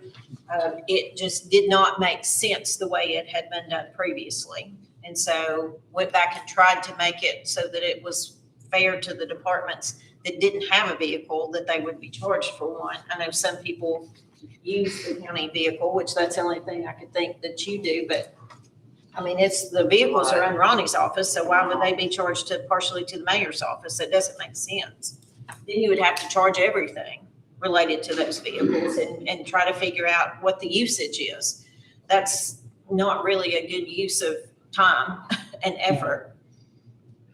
Like right now in my building and grounds or my budgets, all my insurance lines are negative for this FY. Mhm. So where will you pull the money from to bring those to positive? We're just moving it around between the departments. If they don't have enough, then I can't take money back from another office. So it'll just have to come from unassigned fund balance, but they will have excess. So that will roll back into unassigned fund balance, which will even it out. Is there any way, and every year my insurance lines are in the negative this time of year. And I've never understand why that's happening. It's the way they were allocated previously. So Then you what have to we go to in and explain dip in, that. like you're gonna have to go in and dip in. I know mine's at least $5,000 in the negative on insurance. We You just have tried to dip it into the general fund to clean it up, because I don't have the money in my budget to move Exactly. around. So the ones that do have it will come out of their budget, because at the end of the year, everything rolls back into fund balance anyway. But on a department that didn't have enough money, it's gonna have to come out of fund balance, but the ones that had too much, it rolls back in. Because there's nothing I can do. Once it's been allocated to the department head, I can't go back and take it back. Because that money's already been appropriated to them. Yeah, but I don't think this is equitable. I mean, you would think that planning, for instance, I'm not picking on them, it's just that, theirs is a whole lot less than the clerk's office, yet you would think with the number of vehicles that they have, the amount of travel they do across this county, their liability insurance would be more, greater exposure. Well, as I said, they tried, when this was done months ago, it was tried to be allocated to what appeared to be more fair than what it had been in the past.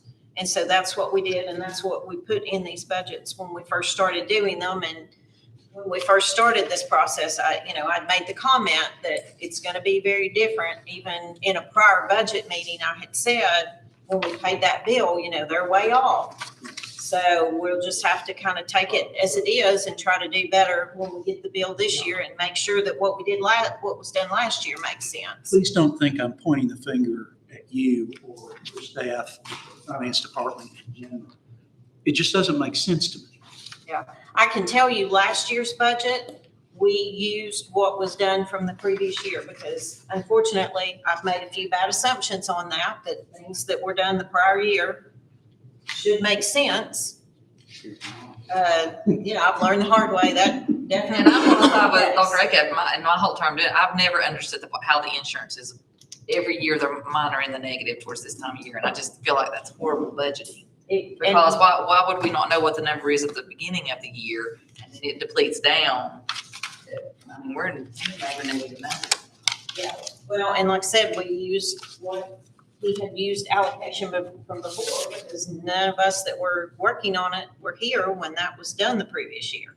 So when we get it this year, we're gonna sit down with them and just say, okay, let's make sure that what we have in here is correct and that the allocations are correct, so we'll be fine going forward. Because just like we were talking about with the elected officials, I mean, we know what that number is. It shouldn't be spread across all departments. It should be whichever department has that elected official. And I know for a fact, all those were wrong. I think, I'll echo what he said, I think you're doing a fantastic job, and what we're looking at is how to help you moving forward.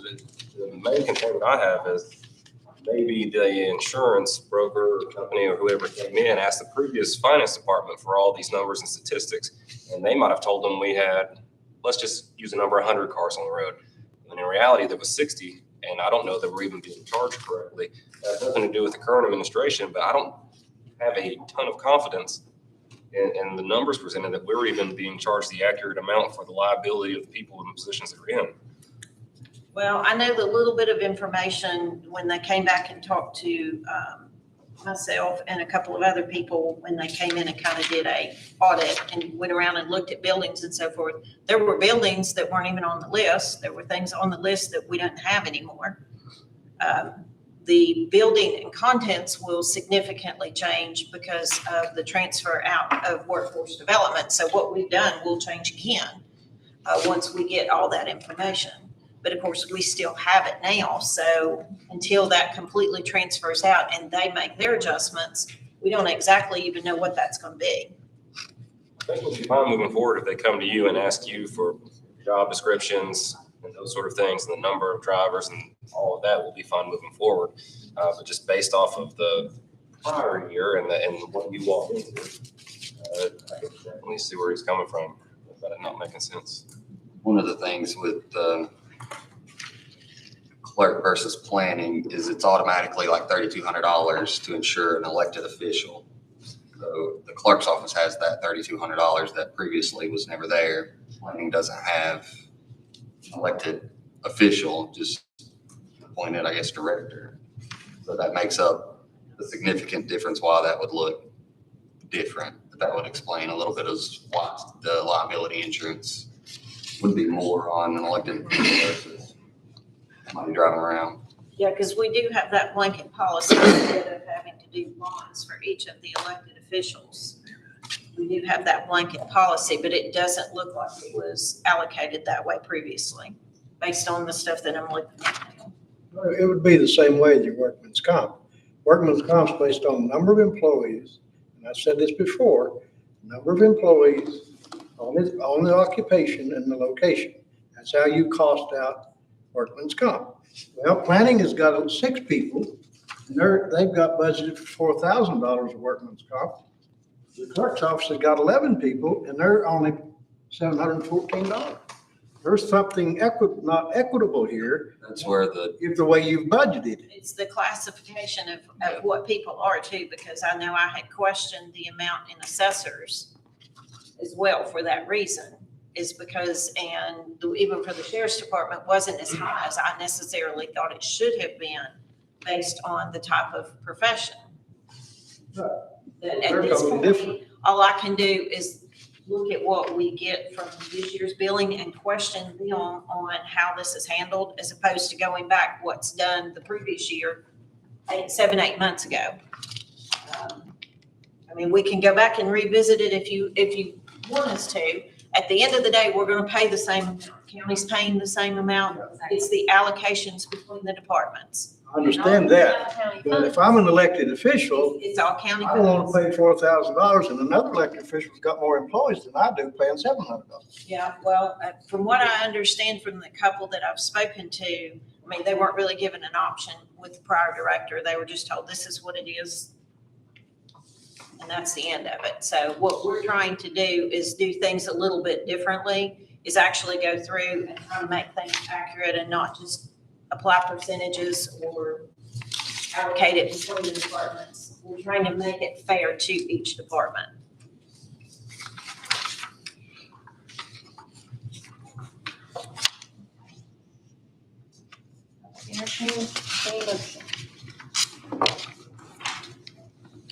Can I ask what data processing supplies is? Why I put up $3,000? Where's that one at? Oh, okay, it's on the first page. We have $600.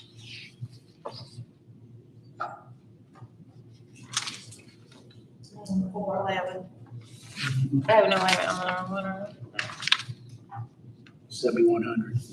That's your paper and ink and that kind of stuff, I believe. Yeah, it is. Just a second.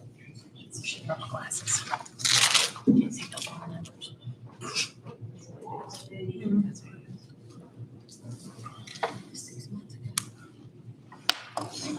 Considered an office supplies and printing and stationery.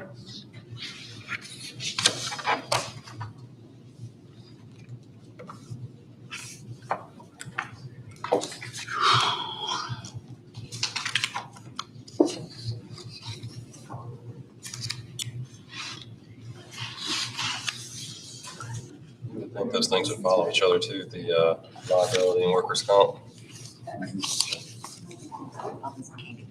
They should correlate almost, I'm getting skills.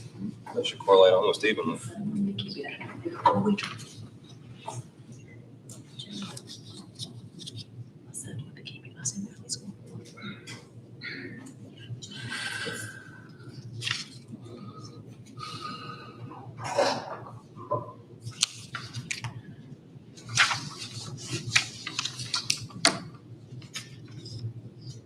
All right, floor's open.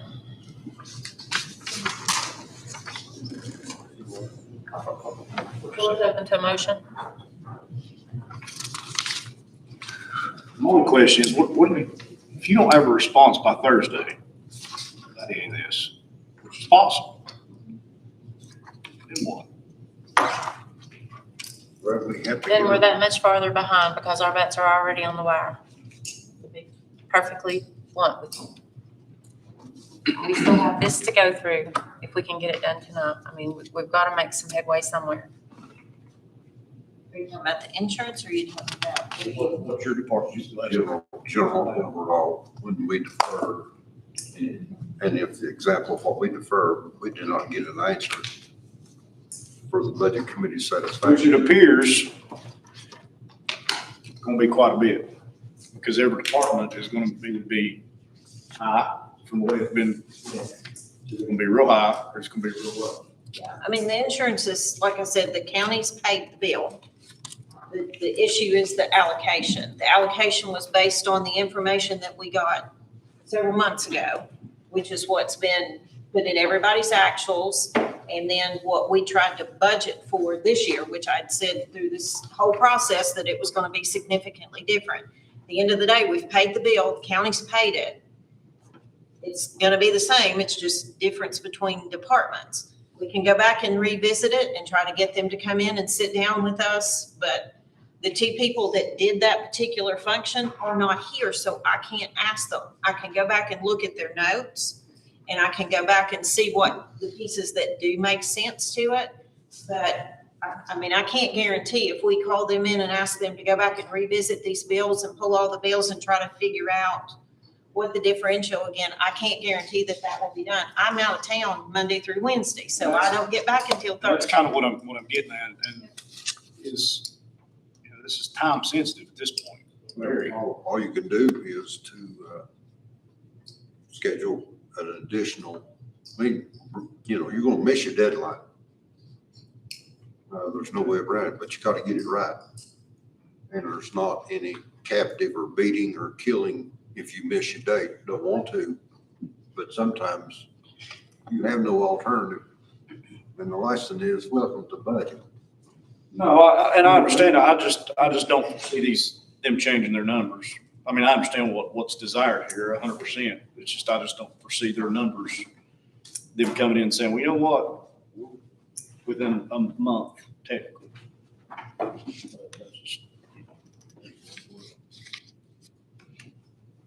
Do you? I mean, we're going through the renewal process now. So we will go through a workers' comp audit, which I will be a part of this year. And can ask the questions then and get a better understanding of what their processes are. If it's the same, I don't even know if it's the same company. I haven't dug into that yet because there have been other things that have been higher priorities at this point. So what we decided was go with the best information we had, make the splits the way they did. At the end of the day, it's the same expense to the total county, regardless of which department it's in. And so if it's over and above, then, as I said, we take it out of fund balance. If they don't have enough money to balance it out, anything that's left rolls back in. And then two, if we find for an outside agency, whether it be insurance or whatever, overbilled, overcalculated, anything like that, then we go for improvement. Yeah, I mean, workers' comp is based on the information that we had from the prior year bill. And so we haven't been through that audit process yet, which will happen But probably the in the total next 90 overall- days. We're obligated for, it's It's just how we break it down within the interior. Yes, the bill is the same total regardless. Well, it just, you look at 3 finance directors prior to, it was estimated, or it's what they used the figures to the prior one and didn't give it any. We have found many of that has been, and how they worked their numbers out, I have no idea. Nothing, you could even explain. The prior year budget was used off of the numbers that was estimated from the prior director. He did that himself, and it looks like based on what we've been able to find, it was just literally allocated between departments. Now, we can't really figure out what the rhyme or reason to it was. There's no formula. No, and there's no notes, there's no, nothing. So when they had the meetings this past year, they tried to reallocate that same total, but just tried to reallocate it to what looked more fair between the departments. And one of those big pieces was workers' comp, and another big piece was the amount to the elected officials. That looked like it had just been previously spread across the board. I remember we discovered in mid-year that there was some of your surplus, not surplus, but your deadline equipment, there was still insurance being paid on them. It was non-operative, and it paid for it for almost a year.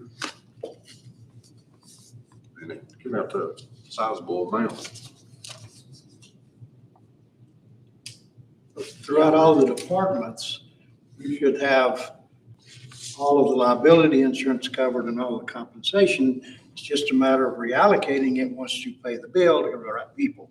Exactly. That's what, So exactly if right. you go ahead and approve the budget, the money's there. When it comes time to reallocate it, you do a budget amendment and do it. And that's what we've done this current year, because we use the prior year's information, because that's what we had at that point in time. We are looking at, if time allows, as far as assets are concerned, contents and so forth, that is one of our projects for this summer. Hopefully, we have an intern that can help us with that, to try to make sure that what we are paying insurance on is accurate. From what I can tell, that's not been done for a long time. So that's what we're going to try to do as time allows this summer. Whether we get it all done or not, I don't know. But that's what we're doing, and we're going department by department. Some of the bigger departments we're gonna start with, and it just depends on how long it takes, and there's no way to know until you get into it.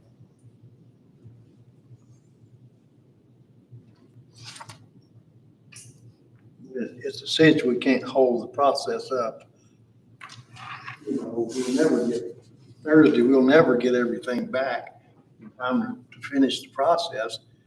But our main concern is the money's in there budgeted, then when the change takes place, or reallocation takes place, then you can do a budget amendment, as I said, and make it right with each department.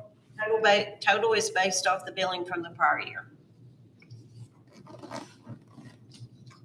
All right, floor is open.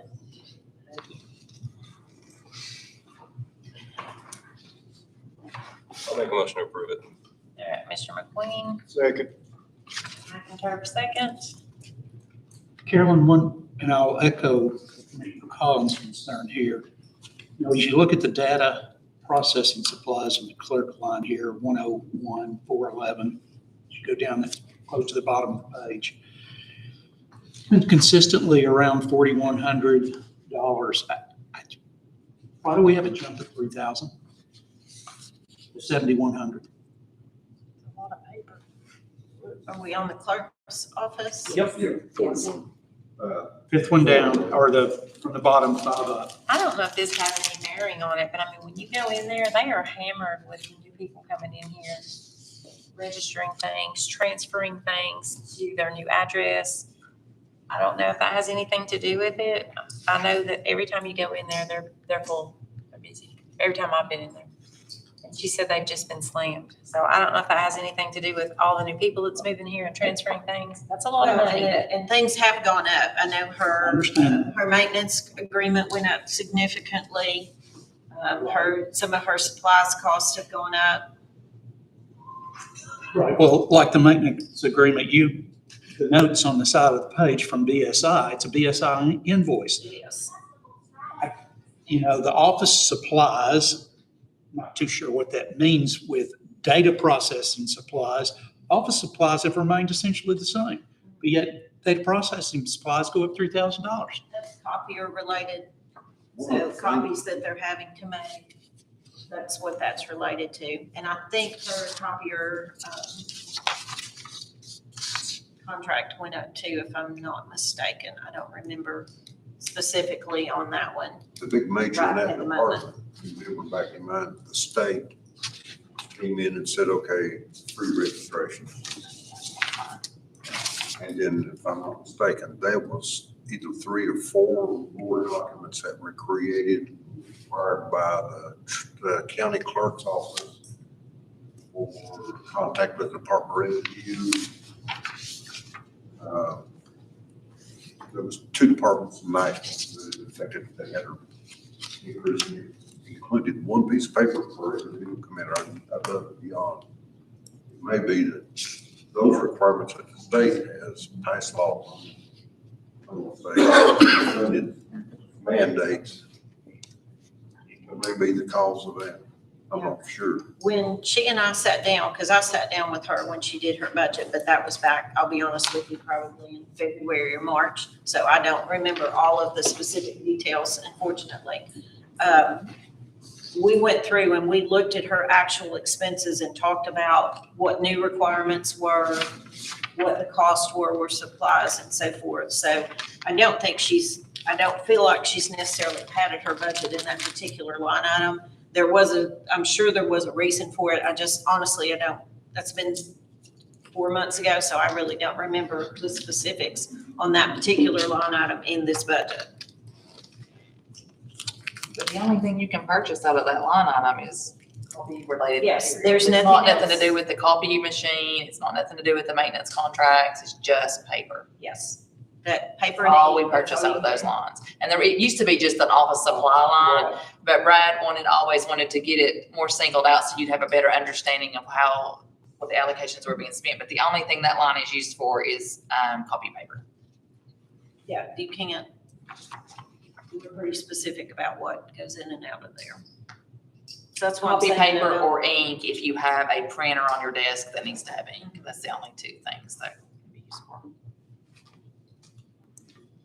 Yeah, I'm trying to think if they have to have a specific, because they have certain printers that print certain documents, like in the finance department, we have a printer that uses very, very expensive ink to print checks. So that line item is more significant to us because we have to have that specific ink and it is expensive. I know there's one specific printer down there that they only print certain documents from, and that could be the case for them as well. Okay, any more discussion?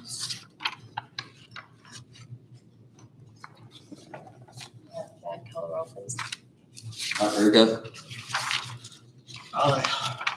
Julie Gwynn, Yes. Brad Johnson, Danny Deal, Yes. Layla Ward, Yes. Bonnie Cable, Yes. Daniel McIntyre, Yes. Freddie McQueen, Yes. All right, next up is gonna be planning.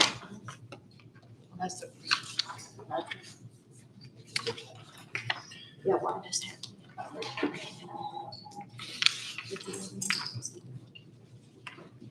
So, it'll have to come next time. I can't remember. I did, that's what. But those 2 right here stack on. And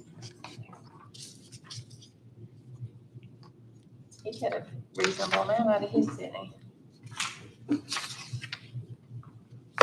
we talking about planning. He did cut the 4%, employee raises, and their insurance adjustments, and that's the only thing that's changed.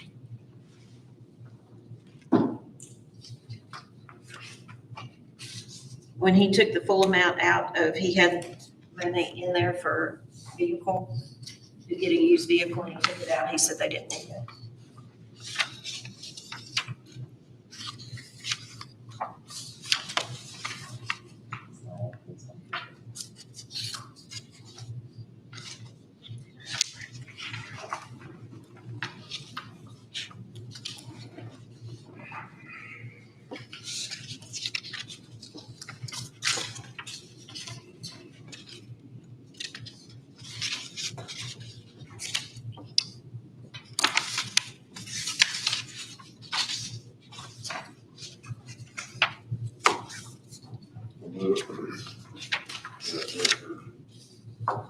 This is a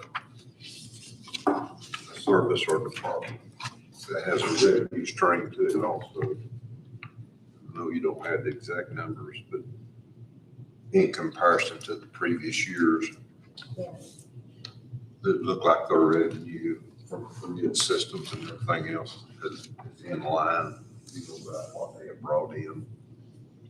Off the top of my head, I don't know. Okay. All I right. mean, go back there and pull it, but off the top of my head, I don't know. So you're on the planning commission, aren't you? Not any longer.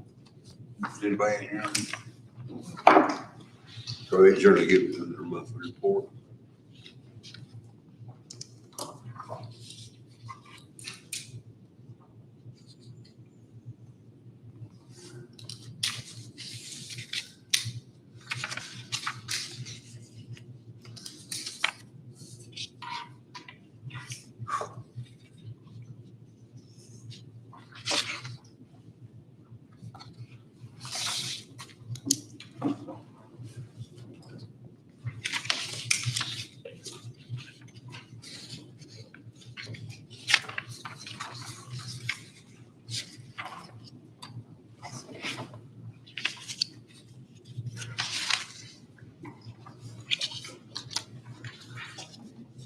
All right, everyone's had a chance to kind of look it over for a second. Floor is open for any motion. Move to approve. Erica, Mr. McLean, second. Discussion. Caroline, I know we probably don't have time for you to do this, but I agree with Commissioner Johnson. I'd like to see a revenue line for them because they do generate dollars.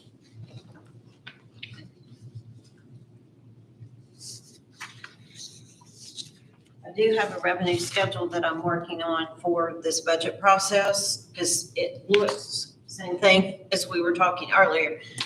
Multiple lines for revenue look like they've been the same for years. No, not exaggerating, years. So we've built a model that basically takes what they've been budgeted, what they've been actual now up through April. Laura just updated that for me. We estimated what May and June will be what they were the prior year, because that's really the only historical data I have, because no forecasts look like they've ever been done that I can find to kind of forecast where we are. So then I can go in and I can look at that compared to what was budgeted from the prior year and see if that looks fairly accurate. And so that will be included in those revenue numbers. But as I was doing the 5-year average for the highway, which is a good example, mineral tax had been budgeted for years for like $20,000. It's 90. Why? I mean, why? That's what we did for animal shelter. That's how we balanced her budget. I mean, she had stuff in there that she was getting, $40,000, $50,000 for that was budgeted at 3. And I don't understand why it wasn't budgeted more accurately in prior years than what we've been doing it. So we're going to do that with all the revenue items. We have to stay conservative. We do not want to overstate by any means. But in a year where we need to see what the accurate numbers are, because we may need them and still be accurate, that's why I'm doing that analysis and trying to forecast out what we are. The current accounting system we have doesn't do a forecast, but we're trying to create a manual one so that we can go in and look, and then we can roll that forward as we go through. And we'll have that documentation and that data for the next year when we start this process again. It's hard to come up with a real appropriation when you don't know what the numbers are, revenue. Now, I know planning takes in a lot of money. When I built my house, I paid my fee. Well, I added it to my house and it was almost the same as I got the permit 13. My room's on 16 by 22. Something going on somewhere. Somebody needs to track the revenue. He does put that in the meetings every month. Every month. We had the meeting, when I was on it before, he had every month how the revenue was brought in, and then he also had a total. I don't have copies of it because I'm not on that committee anymore. I mean, we've got that revenue by line item. I didn't bring any of that stuff in here with me. The revenue's brought in, goes over to the general budget. Is that correct? It's just the ratio was, if it's maintaining a straight line or if we're increasing. Of course, the economy and everything else played a big part of it. I mean, it comes through the trustees report and we book it in through the trustees report every month. I want that one.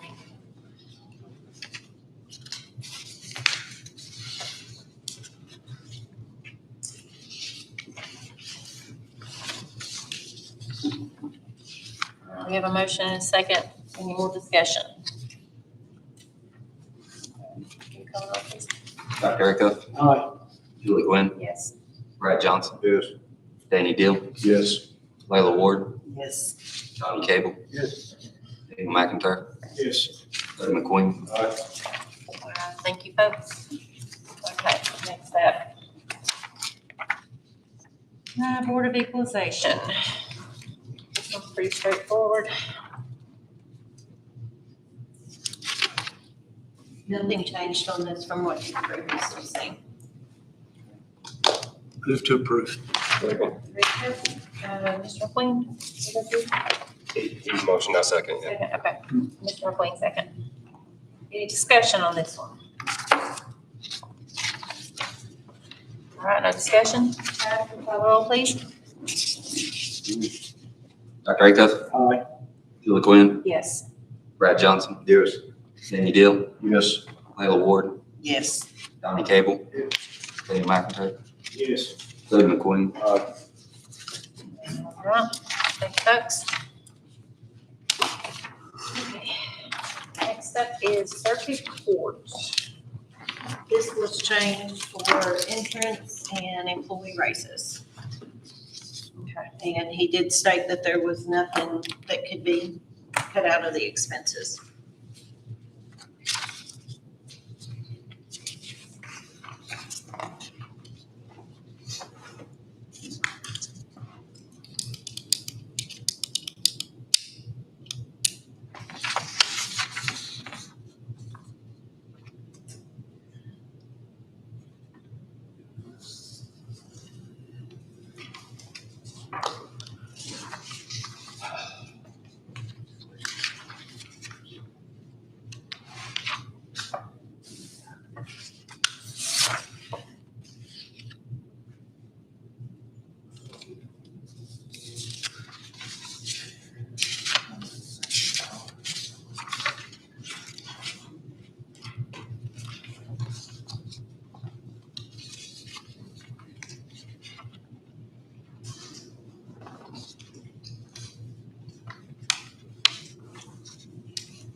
Stayed the same Yeah. and came down.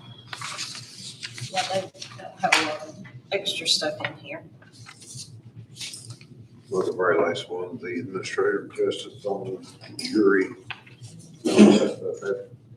That fluctuates depending on the courtload and the severity of the cases. It does, and there are certain types of cases where they get reimbursed from the state. And so when they get those reimbursements, then we put that money, we reallocate that money back to them to be able to use in that line item. We've done 2 or 3 just recently where they've gotten reimbursements from the state for jury expenses.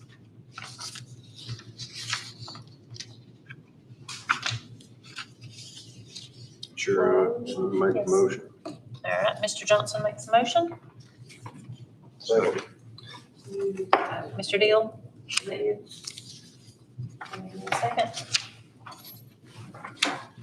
Any more discussion?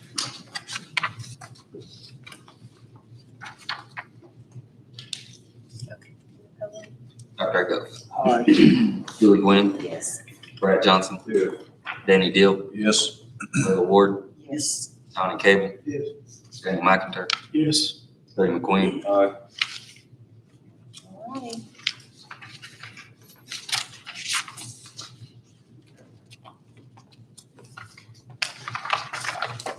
And next up is going to be the election commission. This has, employee raises and insurance adjustments. She did have to add to it because of the special election. And so she said she could, potentially take stuff out for that, but she really doesn't know. So I just told her probably best to just leave it as it is. But she will only use what she needs to use. And if there are any reimbursements because of the special election, of course, we'll get those back.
Okay, floor is open for a motion.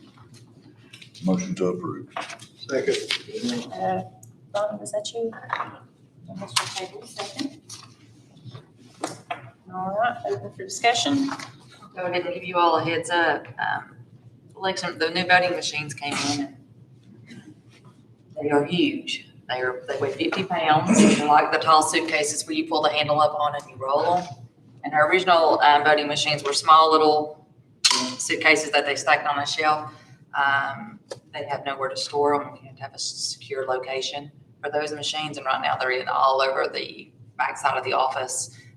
So we're gonna have to have somewhere else to store them. And then again, the election volunteers will never be able to lift those. So I'll have to put a team together each election with my maintenance supervisor, and we'll probably have to get the trustees to help us go around to each of the polling places and get those out. They weigh 50 pounds and they're very large. But there's no space at the election commission for this to be done. We have to have secure storage for them. Just making you aware, because they'll be here probably next month with a proposal for the building. We've been over there looking at it, and the election committee, their board that oversees them. I met with Junior Stanley on an idea to expand on the current facility, putting another room on that facility. Worked out beside it. Yeah, that could be an option, because it's right there too. The Masonic Lodge is right there. But that's just a little bit of a heads up that's going to be sooner than later too. They've got to have somewhere to put those machines. They're not able to store them. What brand did they get? I know, I hate to keep my. It's not Dominion though. No, I remember the little logo on it, but I can't remember the name. She did tell me we've already cut the check and paid for them. We gave her a copy of the check and she's already submitted for the reimbursement, his grant. So we should hopefully get that money back fairly quickly. But yeah, I had heard as well that they were big, bulky and heavy. Yes, they are. They're a very large, like a large suitcase, the larger ones that you pull through the airport with the handle. That's how you pull them. You pull the handle up. You have to roll them out. Yes, sir. Is this also going to require having inmates taking those machines to each precinct? Because if so, that's going to be a little bit of a burden on my. You Right know, now, we don't have nobody that can lift them. Okay, I'm just trying to plan ahead because if we have all these precincts and I have to send printers out, They don't make any smaller machines when they went to go buy them. And Just a thought. that was the election. They had no idea what they looked like until they got them. And when the truck pulled in, Tracy said, I could not believe when they kept coming in because there were so many of them, they're so large. Because they were in their programming when I went over last week. They're taking up the whole space in the floor. I know you've already cut the check. But if we knew how much the renovation would cost, can that not be applied back to the state as part of that total cost? It'd be something we could look at. I can already tell you, we done just a rough estimate with one of the local builders, just to come over and look at it, and he said he would quote it would be as good as he could get it would be at 25,000 to basically add on to the facility and make them a secure room off of the front part of this facility. So, I mean, that's right there. Of course, we would have to do the process of it would have to be bid out, of course, but that was just, I needed to get a general idea of what we were looking at. But we do have to secure those things in a secure location. She wants them on site with her and the staff or. We used this, a single piece of paper to check it off, load it up, put it in a file. Yeah, $500,000, Back to the, add on to the building. Is there a motion?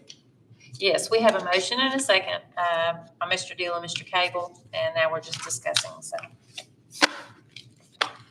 Any more discussion? All right, call roll. Dr. Acuff, Aye. Billy Gwynn, Yes. Brad Johnson, Danny Deal, Yes. Layla Ward, Yes. Donnie Cable, Yes.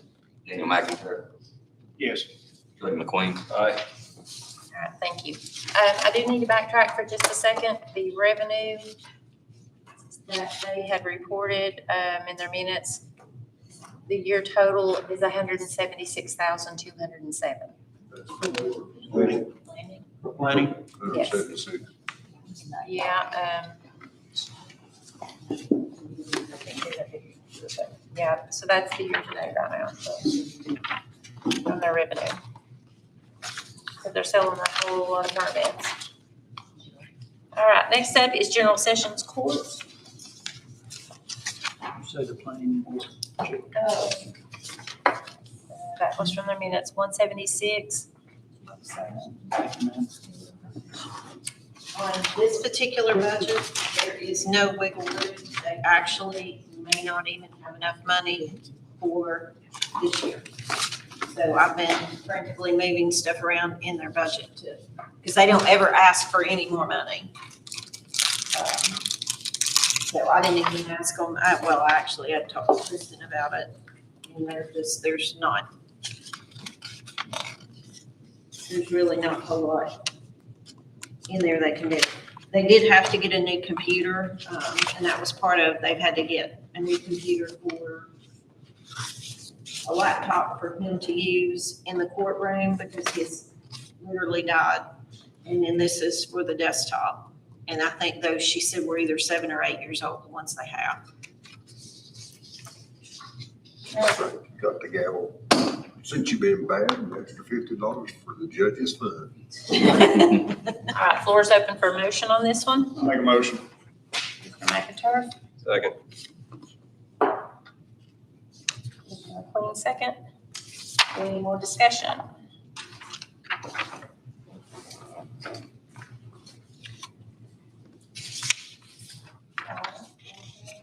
Dr. Acuff, Aye. Billy Gwynn, Yes. Brad Johnson, Yes. Danny Deal, Yes. Layla Ward, Yes. Donnie Cable, Yes. Daniel McIntyre, Yes. Greg McQueen. All right. Okay, next one is public safety. This is juvenile services.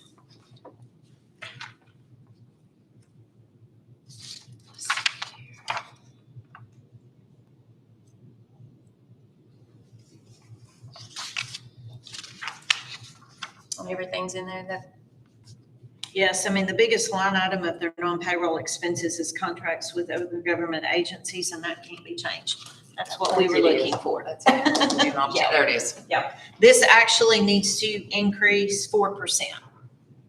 I was looking for this particular line item and I Juvenile thought it was in a detention, separate juvenile budget. detention center. So it's the juvenile detention center, and you said you went that meeting today? Yes, it's 4% increase So for all the we need counties. to increase that 4% to the one, so the 128 needs to increase 4%.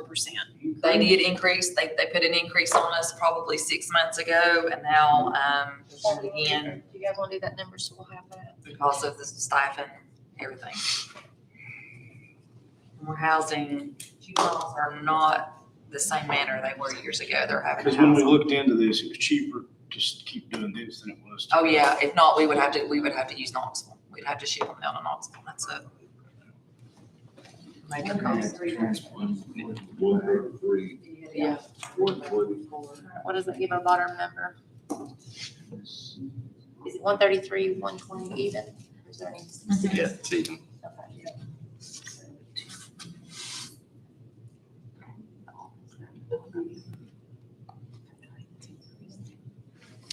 So it'd be 5,120 added up.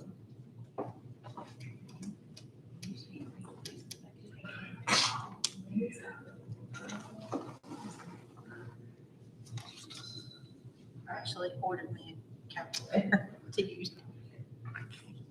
Yep. Yeah, 251,000. It just, 434.71. 434.71, yeah, sorry, it went dark. I was reading it. 434, 71 cents. Okay. The That's floor is right. open for a motion on the juvenile services, and that total will now be increased to $251,434.71.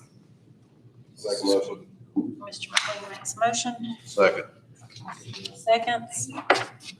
Any discussion?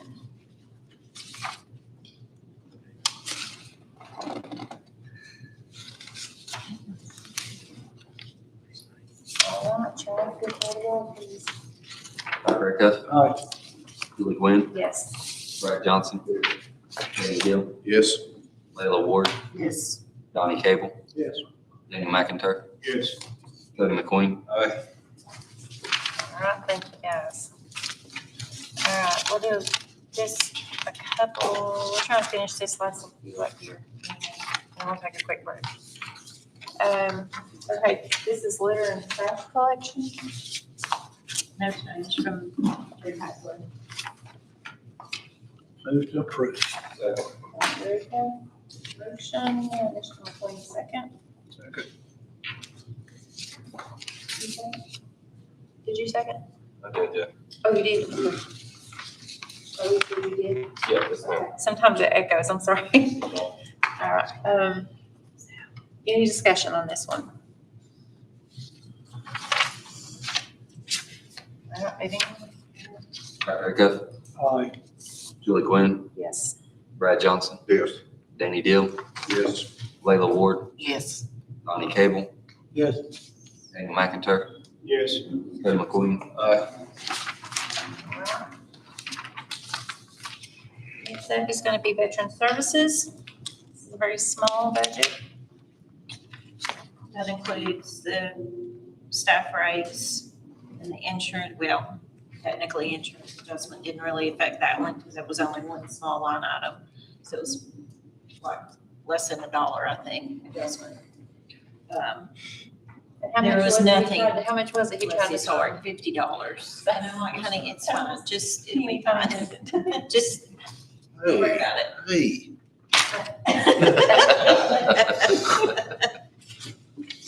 I mean, he came and asked me if he could get a printer because it would be cheaper to buy it than it would be to lease it. And I'm like, yes, that's fine.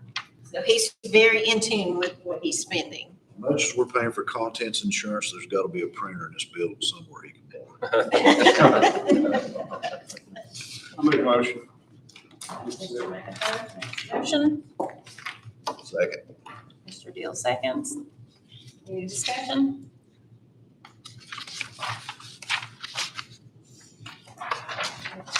Brad Fairclough. Aye. Julie Gwynn. Yes. Brad Johnson. Yes. Danny Deal. Yes. Layla Ward. Yes. Donnie Cable. Yes. Daniel McIntyre. Yes. Cody McQueen.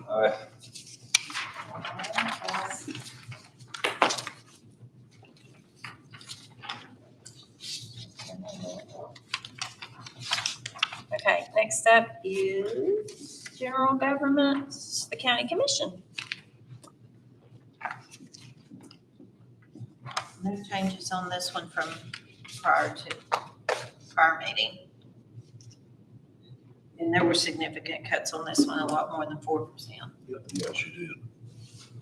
Move to approve. Dr. Acuff Second. and Mr. McQueen. Any discussion? Did they put our pay increase on I was thinking we all have the same, so we have to it? do. You give it to everybody else, and here we did it. Yeah, we did take the training travel out because it wasn't being utilized. It was being budgeted but not being utilized, so we took it out. We put just the minimum in there. It's weird. Any other discussion, questions? Dr. Acuff, Aye. Julie Gwynn, Yes. Brad Johnson, Yes. Danny Deal, Yes. Layla Ward, Yes. Donnie Cable, Yes. Daniel McIntyre, Yes. Tony McQueen. Aye. Thank you, guys. All right. Next up is county coroner. This is pretty straightforward. I know he was needing some new uniforms, so they be coming up to get uniforms, shirts. I hope you don't run out of pants. That's gonna be funny on a Sunday. Move to approve. All right, Dr. Acuff, makes a motion. Okay. Mr. Cable, second. Any discussion?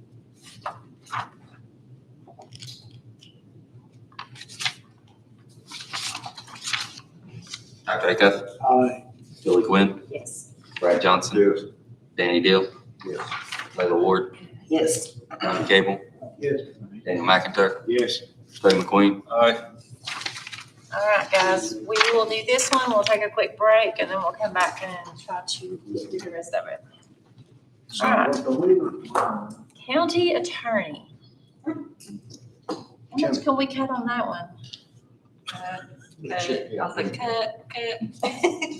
Take my secretary, my office, take all that away. Oh, wait, it's not in it. That's in there. According to Perry Masson, his is much less. Would you like to explain the difference between it? 50 years? Perry Mason. Oh, I was like, hey. Perry Masson. Maybe the grandfather to Matt Law. All right, floor is open. Move to approve. Dr. Acuff. So,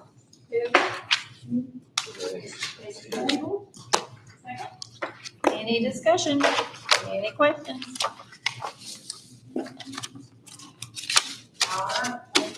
Dr. Acuff, Julie Gwynn, Yes. Brad Johnson, Danny Deal, yes.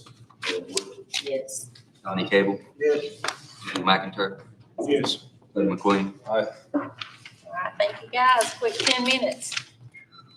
Get back to business. I believe that, is that all of our departments down here that we have tonight? I have two more that I printed out when I was looking for the juvenile services, which was in the juvenile services budget. Oh, my goodness. See, you've messed that up now. Then I spent 15 minutes back there looking for it, couldn't find it, like, where the heck is it? Ain't nothing, I stood there, he had my damn golf ball, it in my hand. I'm like, One second, they walk over and say, look at your hands, All 141. that is what I'm looking for. I don't know if that's what she. Yeah, it don't go all the way to the wall. Yeah, that's kind of changed. Yeah, they had to. Clear. Yeah. It opens this part of the sides up. Unless she's changed her mind. Let's not let her change her mind. Conspiracy that, they taste different, like. We can't. The guy that owns the station at 19. Was it the metal caps? Talked to him 3 weeks ago. He wasn't exactly sure. He told me last week I had to go. We changed our labels. It's just the difference. Y'all need to work that out. And then The level. Gosh, I think on it. It was like a wasted trip. It's far. Oh, yeah. All the way up there. And, you know, and I made 2 trips back and forth looking for one. I was winging it. All I found was scrub. There's a house there, but I'm sure that wasn't gonna be the one. May need some demo. I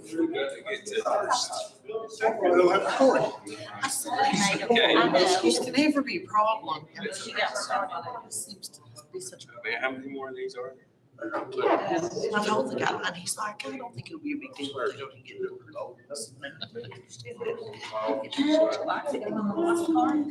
Make sure that the stuff match up. Approved. It was hot. That place was busy. I didn't expect it because it was like Monday or Tuesday. I can't remember. You have a- It was You have early. a hanging rope on that shore. Not that I found. It was thin for that day. I mean, you're not making any structure. No, there's no structure.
I still don't know why. I forgot about Started that. reading into that. Reading Okay. a book from Max Lucado. Give description on Somebody- it. Don't give no money. Okay, we're back in session. You should have these two new ones here that Carolyn had added to. One is the ETSU pathology, and theirs just is what it is. Yeah, so. Floor is open. Make a motion. Mr. McQueen, Second. Doc Acuff. Any discussion on this?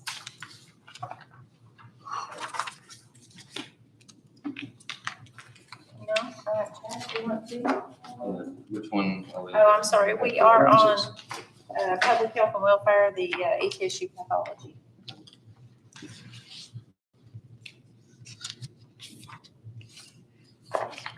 Make a motion.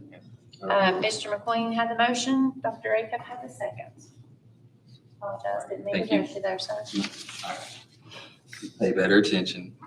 All right, Dr. Acuff, Aye. Sheila Quinn, Yes. Brad Johnson, Yes.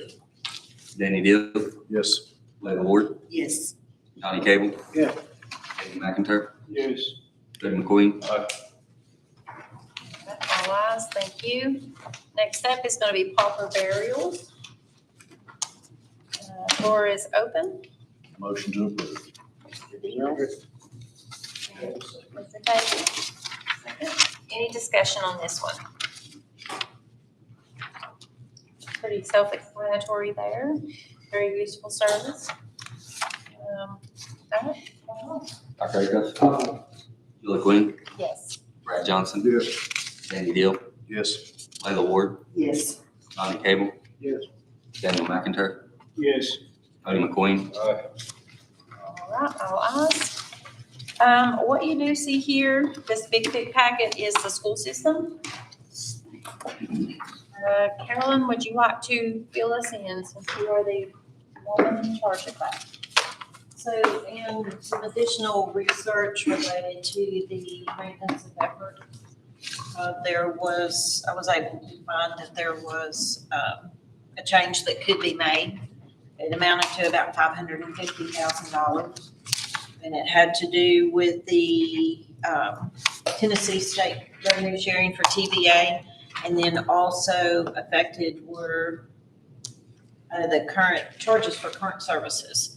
So, that $760,000 is included, that the county has made the choice to give that money to the schools for the past, what'd we say, Josh, in the 70s or something that came about? Years. Yeah, we couldn't even find it back that far. But that is included in the way the TISA formula is now doing the maintenance of effort. So we did also find that part of that, I think it's 121,000. There were some things that should have been in that calculation we thought would be included, they should have not been. So the net of that was about $550,000. They did go in and make the adjustments in their budget to reduce their expenses by that amount, so they do still have a balanced budget. That is the majority of what has changed from the last time. I mean, they've tweaked a few things here and there that they've gotten some additional information on, but the bottom line has not changed other than the $550,000. I talked to Brandon this afternoon, and he said they would be, more than happy to come and have further discussion at the next meeting. If you so requested, they'd be happy to come and do that. I would just say for those of you who haven't done it yet, I did the CTAS course on MOE TISA today. It's an hour-long course. It's very good, very, very easy to follow along. I would suggest that you do it just so you have more knowledge about how we're funding schools and what our limitations or other aspects, what the county can do. There are ways to change that formula up. And so it's worth the effort to sit through it. It's only an hour. I will say that the state has been very better about response. That's why I won't be here the first 2-3 days of next week. I will be going to a conference, and they actually sent me a note and asked me to attend that conference. And the conversation back and forth has been much better. They were very good about trying to help me figure this out, gave me some additional information I didn't have before. So I feel like that line of communication is much better than it has been.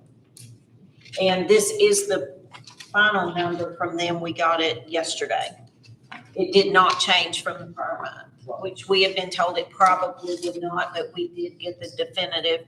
It is sent to Brandon, and then Brandon sent it to me, and he got it yesterday and sent it to me. That's why this is printed out. One other aspect that I found it very interesting today, that attendance decrease allows for MOE reduction, and that out of the 95 counties, 62 of those counties lost attendance. Those were mostly rural entities, and I would dare say that's happening in Carter County. This is the first year that they have actually increased attendance in several years. And they went up, it was less than 20. But the previous year, it was 100 and some lost. So I do think with CTE and some of the things that they're working on right now, we'll hope at least maintain. And so we don't continue to see lots of students in the county. But they did actually go up. And that was K through 12. That does not include Head Start and preschool. Now, those are growing. If that is any indication of trends, then hopefully that will flow through for K through 12 as well. I mean, ultimately, like we discussed before, there's not much we can do with their budget. You can only, if we were overfunding them, then you could adjust their bottom line, but we're not overfunding them. We are giving them the minimum that is required by the state, by the new TISA formula. Our county attorney may. There are some, just like the 142 funds, that we have no authority whatsoever for approval, disapproval. It's just a matter of concurring. Is that correct? All federal grants, federal funds and all that. Right, well, I mean, you're initially funding those. I mean, when you're populating the budget, so yes, I mean, we do that. No, we have control over the funds in it, but we've got to actually populate it, upgrade it to the schools. But during the year, during our budget, after we go through the budget process, budget's been approved, anything like that on amendments that has to deal with the federal, they've had to go and pre-qualify for that. So Right. we just concur. Sure. And that's it. We don't have. Only for informational purposes to come here. But yeah, that's State Department of Education and federal government. So basically, 141 has the full, the county as a whole has the full authority on 141, and that's the only one out of all the funds. That's correct. Just the amount of the appropriation is the control. I mean, yeah.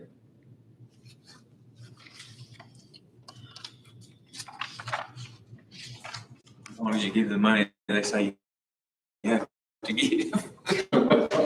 You've got control to give them exactly what they say they get. That's, yeah.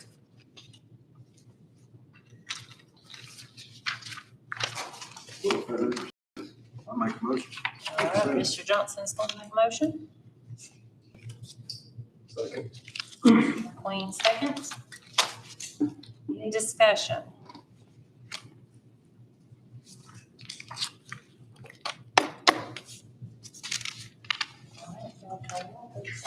Mike Rayco, Julie Gwynn, Yes. Brad Johnson. Yeah. Danny Deal, Yes. Layla Ward, Yes. Donnie Cable, Yes. Daniel McIntyre, Same. Craig McQueen. Aye.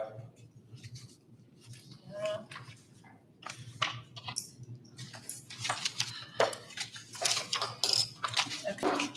So that concludes, right, Carolyn, Yes, unless I forgot someone. Okay, so next up is gonna be the outside agency reapproval. Carolyn dropped you guys one of these. on the notice.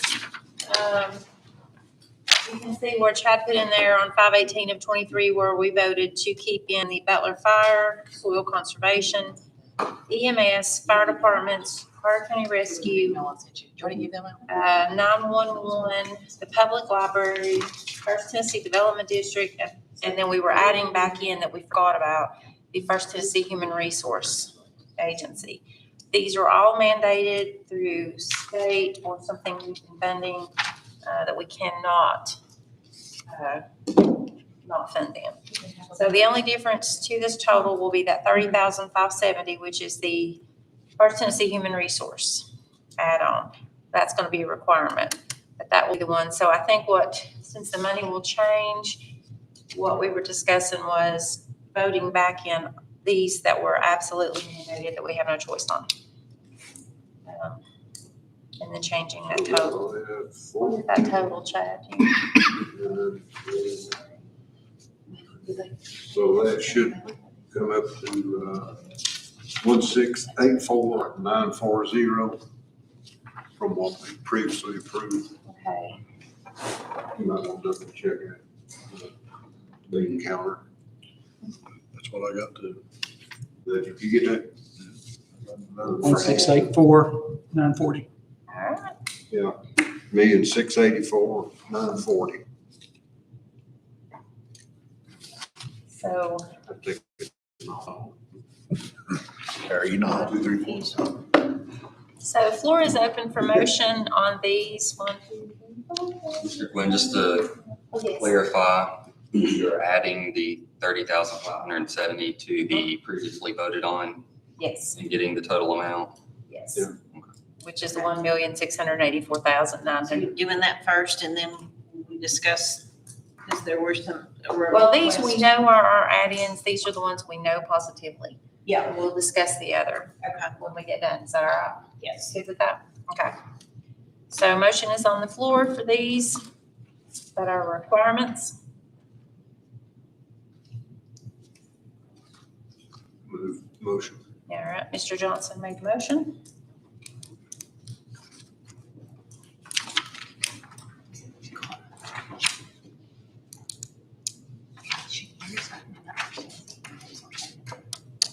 Second. Mr. Deal second. Any discussion on any of these here? These are the ones we previously discussed. Mr. McIntyre, if you were not here, but.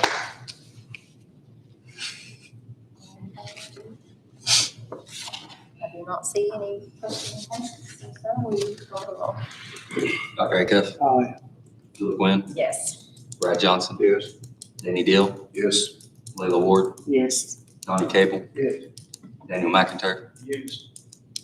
Cody McQueen? All right, thank you, guys. Okay. Did you want to speak? Yeah, the sheet that she's given out, it's got you're probably looking at the ones that are in red, at least adjusted a little bit. This is the sheet that I worked on a little bit. And I've included some of the outside agencies back in, and this is gonna be my suggestion, and it's just a suggestion. Communities still at limit to do what they need to do. So the money that's in red is the amounts that I'm asking for the committee to approve. And it's due to the fact that we're cutting some of these outside agencies off cold turkey. And it's these ones that I've requested, the ones that are in red, the Senior Citizen Center, ARM, Loaves and Fishes, and Second Harvest Food Bank.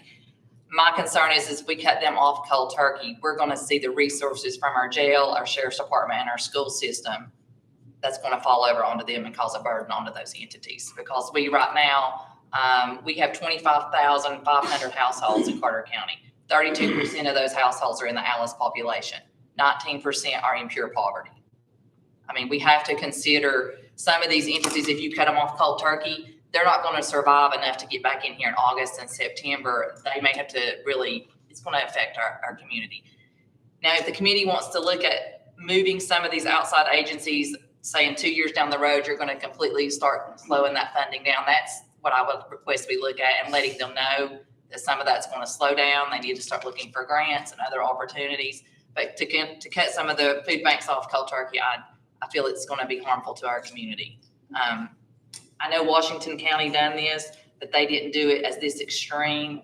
They gave them a 3-year span and let them know that the funding would end in 3 years, that they need to make, they need to figure out their budgets and be prepared for that funding to be over with.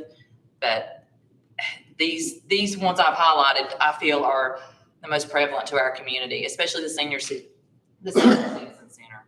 I mean, I've volunteered there. I've delivered hot meals. These individuals that I go in with and sit down with in their homes, they don't have families, they don't have anybody, and we're bringing hot meals to them. So that's the list I compiled, and I'm just asking if you all would consider the funding for those, and it's minimal amounts. The 5,000, that's what I've suggested, because there's just no rhyme or reason on why we're funding some of the ones we're funding. I mean, we've got ARM, who we've been funding for years. They've never really went up. Went from 5,000 to 7,500. Loaves and Fishes comes in last year. We give them $12,000. I mean, we need to be a county government really shouldn't be involved in choosing the nonprofit to donate to. We should allow our taxpayers to choose that. We're cutting the check to the ones we choose. So we really don't need to be so much in that business, is my opinion. But I am concerned about completely cutting some of them off cold turkey. There is going to be a burden placed on our community. Just considering the population, the Alice population, the poverty population, 26% of our residents are not even in the labor force in Carter County. 7,500 individuals, and you've got 7,500 households that are in the Alice population. So it's the numbers, that's data and that's facts. And I'm just really concerned. And the community is concerned. I've had several community members reaching out to me and saying they understand there was going to be a tax increase, but they're not supporting a tax increase if we're cutting some of the nonprofits out. And I've had many, many phone calls over that. Well, what I want to say is, and I don't know where nobody got this, we discussed this last Thursday night. We are not cutting them off cold turkey. That was not even on the table. It has never been on the table. Right, but if you don't even. There is no but. We took the ones that we were going to do and left them in the budgetary. But as soon as we finish the budgetary process and we get down to the tail end, if our numbers come in better, we can stick them back in right then. If not, we can pay them out of our unassigned funds. That was the intention. Yeah, but that's a little dangerous. They have to budget too. I mean, they have to budget too. They don't get paid until it gets approved through the state, which still might be August and September. So it's not going to change up their timeline any. I understand, but the citizens of this community are making this request and they're taxpayers. Because nobody's listening to what we said in here. Well, I think they're listening, but I just think that. Because if she had been listening, she would not have stayed here and talked to us the way she did. It was terrible. And I understand, and we all get passionate about our topics and the things we care about, and I get that, but I'm very concerned about not funding them anything. I mean, if we want to start telling these nonprofits, we're slowly getting out of the funding of any nonprofits, but you've got to wean them off. I mean, Here's my point. We were all in the same meeting, you included. The discussion was that we would fund them out of the unassigned fund balance because this was a healthy fund. But yet that was never relayed to these people when they started sending out emails and making phone calls. I don't know about that piece. Well, I'm telling you that I have gotten calls from people out of my district, which is fine. I work for all the people of Carter County. And when I sat down and explained to them that was discussed the very first meeting, and that was the plan, they said, oh. Yeah, and I've explained that. I explained that to the president of the United Way. She contacted me, very concerned about, and in my email I sent to her that they're not saying they're cutting the funding, they're going back and to readdress it. And if there's needs, they need to come back in front of the committee. I think the concern with some of these nonprofits is just not being able to make it until those decisions are made. So if they are funded through budget, when does that check reach them? It depends. Some of the agencies request money upfront. Some of them request it quarterly. Different ones do it differently depending on what the agency is or what the need is. They have to request. Wait until the budget is approved. We're supposed to, yes. Okay, so if we have to wait until the budget's approved, they receive the check when? August, September? When did we get it? July? Last year, but it was It September was 1st, wasn't it? September, I believe it was around the 19th or something like that. And so what we did, if they sent a letter, because they have to send a letter in and request the funds. And so if they sent their letters in early, then we held them until the budget was approved. There was one exception to that because basically I didn't know any better, for lack of a better way to put that. But it should be held until the state approves, because we can't spend monies appropriated for a budget until the state approves it. Now, the departments can continue on, like a continuing budget according to the state. But if it's a new appropriation or if it's an outside agency appropriation, then we send those out once they request them after the state approves the budget. So September the 9th, September, mid-September. That's when it was last year, with the like I said, with the exception of one. So if we go in It won't happen this year. No, it won't. and we fund them out of unassigned fund balance, It's gonna be quicker. and they come before a budget and they request funding for their organization, when can we cut that check to them? After it goes to full commission, of course. So 30 days, we cut them a check. So that's my point. The consensus of everybody saying that we're unfunding these is wrong. We're not. We're going to a different avenue. To me, it was putting it simply, and I tried to tell some of this. Instead of paying out of the checking account, we were going to pay out of the savings account. Pretty much it. And then one group got all worked out about it. And we've not heard anything else from the, and all these serve a purpose. All these serve every, different residents of this county. Some people might not use the senior citizen center, but they may use Loaves and Fishes or Second Harvest or one of these others. So I don't think funding these would be fair to the other organizations because they serve too. Well, I'm just asking you to consider, because at the end of the day, when this budget's voted on, I have to approve it.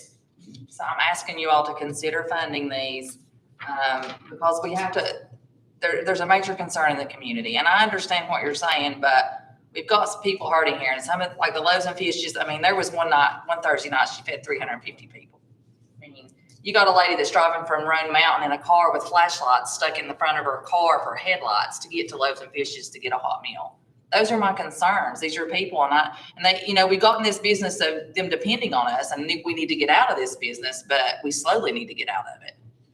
And I have to disagree. I don't think we need to get out of The business. budget committee has discussed it, set its goals at the beginning until the end. We know that you cannot use unassigned fund balance to balance your budget, correct? That's the way the resolution is. And you all can. But so, now think, they're not on our budget per se to where we have to balance.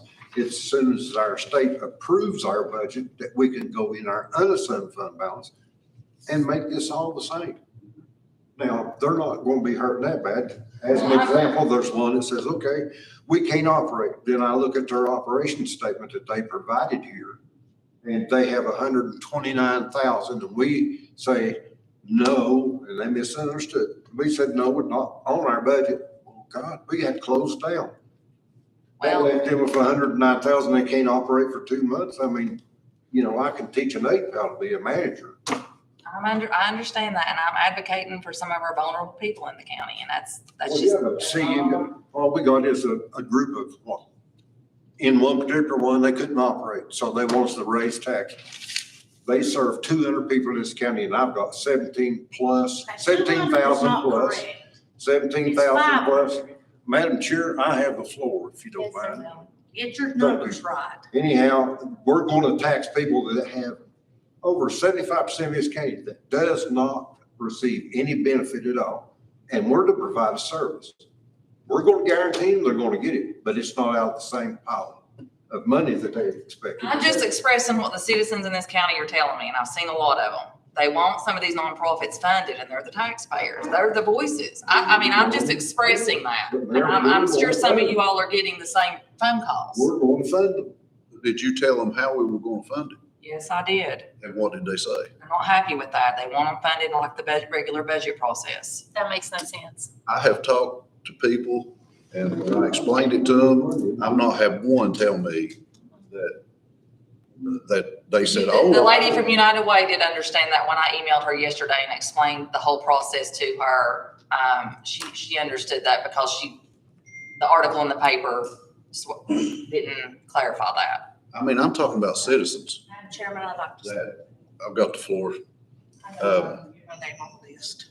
The citizens, when you explain to them how it was from the get-go, how it was done, they understand. They say, oh, okay. I mean, I think it could have, a lot of this could have been diverted by telling them right from the start what we had to discuss in here and how we were going to fund it. But we discussed it on, never could quite figure out how nobody got that.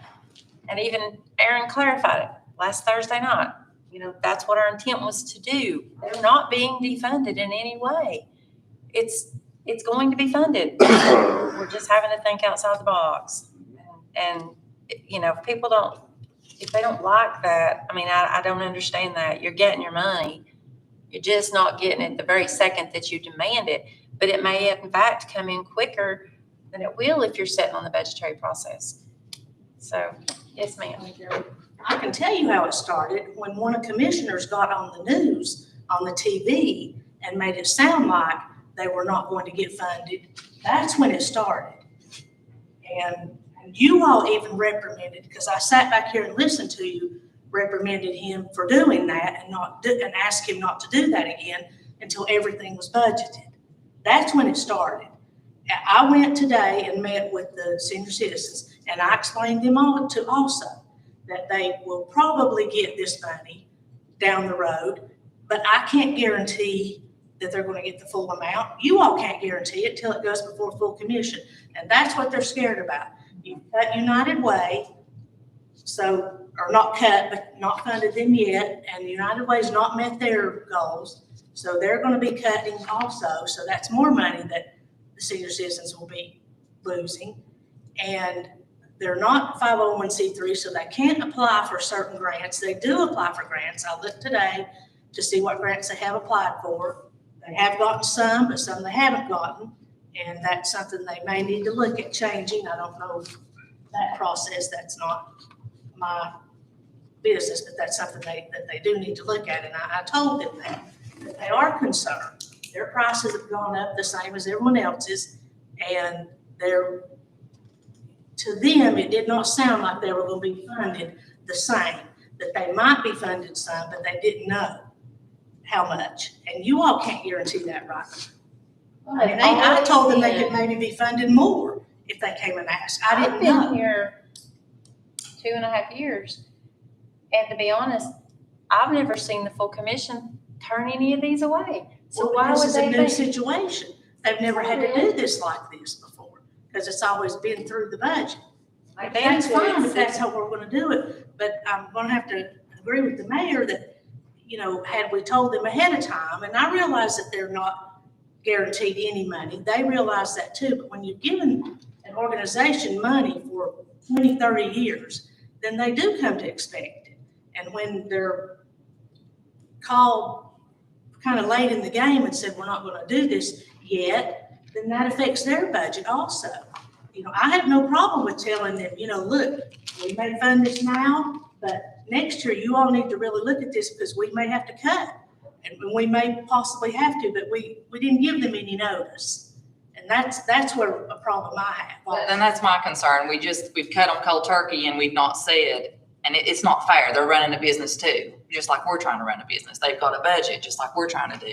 And it's just not a good business model in my eyes, what we've done with the outside agencies. It needs to have a better grasp of what we're doing. I don't think it was fair to us that the state came in and put the TISA formula in and put us in the position that we're in. And it's also, I hope that these directors that have used fear to weaponize the people they're serving do not ever have to face the entire weight of accounting of property owners and folks as well. When you represent city, like many of us do here, that have city and county taxes that are going up, and they're all the same people. I don't know that there's anyone on this budget committee that would not pledge their support to these in full commission. But the emails I received and going back and watching the video of how the budget committee was talked to, it was clear that it was not resolution minded. It was very, very much directed and mean spirit with whatever reason. But that's not how you make progress. And I think we've all said that we are going to fund this. We're going to put it before the full commission. It'll be up to the full commission to decide. But I don't know anyone on the commission that would say no to giving the senior center this exact amount of money that is on this paper or any of these other organizations. That specifically was never said to them. I can tell you that.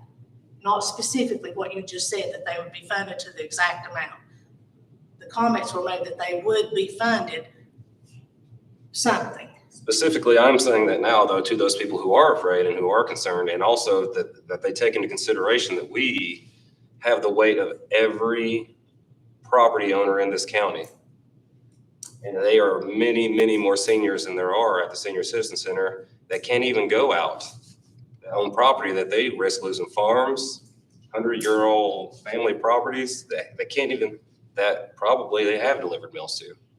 So we are for you, we're not against you. And I don't think that we should look at it as a us versus them thing, because it gets very, very political for absolutely no reason. We're all trying to serve the same people. One of the other things, Madam Chair, that we all discussed here, and the reason we said it this way was when we got the rough end figure, when we got a real clear rough end figure that we could see how it was going to wind up and putting a estimated tax increase on the county, then that's when we would make the final decision on the outside agency. Is that not what you understand? Defunding was never discussed. No. We never discussed defunding. We discussed an alternate funding. That's what we did. And it got, the information stream was bad getting back to people. That's exactly what happened. And then never It's on the corrected. news. It wasn't corrected. I don't believe half of what I see on the news, but it's, you know, It's part of the saga, you know, of a county of our size, and you have a temporary or sporadic media that the majority of our public pays attention to. And that's not available to them because it become history instead of current events. And they didn't cover it very well, and I agree with her, what was said, you know, to the press. I thought, my gosh, you lost your living mind. So just a question, so is the budget committee saying that these amounts that are on the sheet, you're gonna approve when they come, these exact amounts? I mean, there's, I can only speak for me, but the amounts that were, the requested amounts? We will. I mean, it's really hard to say that because you don't know. It will not go it won't go below what they prior had. If we have the extra funds, we can see that they are accommodated by. So we definitely think these will be for sure the minimum amount. We've already added them up, and that we have the funds that will be available in our unassigned fund balance, and that's what our goal has been all along. That would be for our safety or Band-Aid to take care of them, but we had to take care of the first responders, and our government contracts first was the priority. And then secondary, we would use the unassigned fund balance after the state approves our budget, get them in here and settle with them. I just been concerned about the loaves and fishes and some of the food banks and like ARM. I mean, a lot of our If we get citizens done use and those. get- I mean, if we get done as close on time as we hope we will, you know, we might be a little bit over, but I still feel like it's still gonna be done. I mean, it's Well, just, it's got, you know, you take a thing, the Shepherd's Inn is one of my concerns. That affects our law enforcement. Because that takes you domestic, and you know how much domestic violence goes in this county. Ours, where you put your victims, your children, and everything else, that leaves them with zero. Well, they're actually not at zero because we do fund them out of a reserve account. Well, We have a fund set up for I them, understand that so too, but they are still receiving money. but things like that, like you said, and I just. And that's just the thing, I was worrying about the burden on the jail, you know, because stopping some of this cold turkey can create in our community. But I think Yeah, if it's a- we've been very never frugal intended as to stop. a budget and as a full commission, that the ones that we do have outside agencies, they're premium. There's, I'm not gonna say that, they have the greater of the cause, and it does help our communities. And I think we're talking with a few of them, even though I did explain they can come back, they're very, very on edge about being able to get any funding. They said, what does that mean, come back and ask? And I explained that, and they said they'll never give it if we come back and ask. And they may. And not even that's have how they're it. They may not feeling. even have to come back. Let's see, we'll At get that the point. fattest member of this board, we'll put him in a Santa Claus suit and ask him to come visit us. How's that? Who's that gonna be? Well, McIntyre. I'm just expressing concerns on emails and phone calls that I've received, and this was my suggestion to kind of offset some, and then if you're gonna fund some later, that's even better, but if there's anything you can do now, I mean, that's up to the committee, but that's my suggestion. Madam Chair, I'd like to respond to what Commissioner Collins brought up, and also to the fact that we led these agencies all along, ever since I've been on commission. This is my 9th year. So I am concerned about us not offering the alternative. What I would suggest, if they're on this list, we drop them back to the 2023 approval. We fund them, but we also send out a letter to them and say, going forward, we're going to be reducing funding over time. So prepare yourself. I mean, I asked Carolyn, which she did, to have outside agencies tell us about the grants, the applications that they made, how successful they were. And by and large, only 4 entities did that. I mean, they've got to have skin in the game in order to warrant, in my opinion, constituents' tax dollars. Yes, as Commissioner Fraser mentioned last week, many of these agencies do something that the county government cannot do. And as the mayor pointed out, we've got a fairly significant Alice population. We've got a fairly significant poverty level in this county. I would say our Alice population is higher than what you gave. Just, yeah, based on what I know, what we put up or see at the Carter Compassion Center. So, I think we've got to change what we do. I think we've got to help these agencies to become independent, or if they're going to receive county funds going forward, they've got to have skin in the game. There's some on this list that probably duplicate the efforts of others on this list.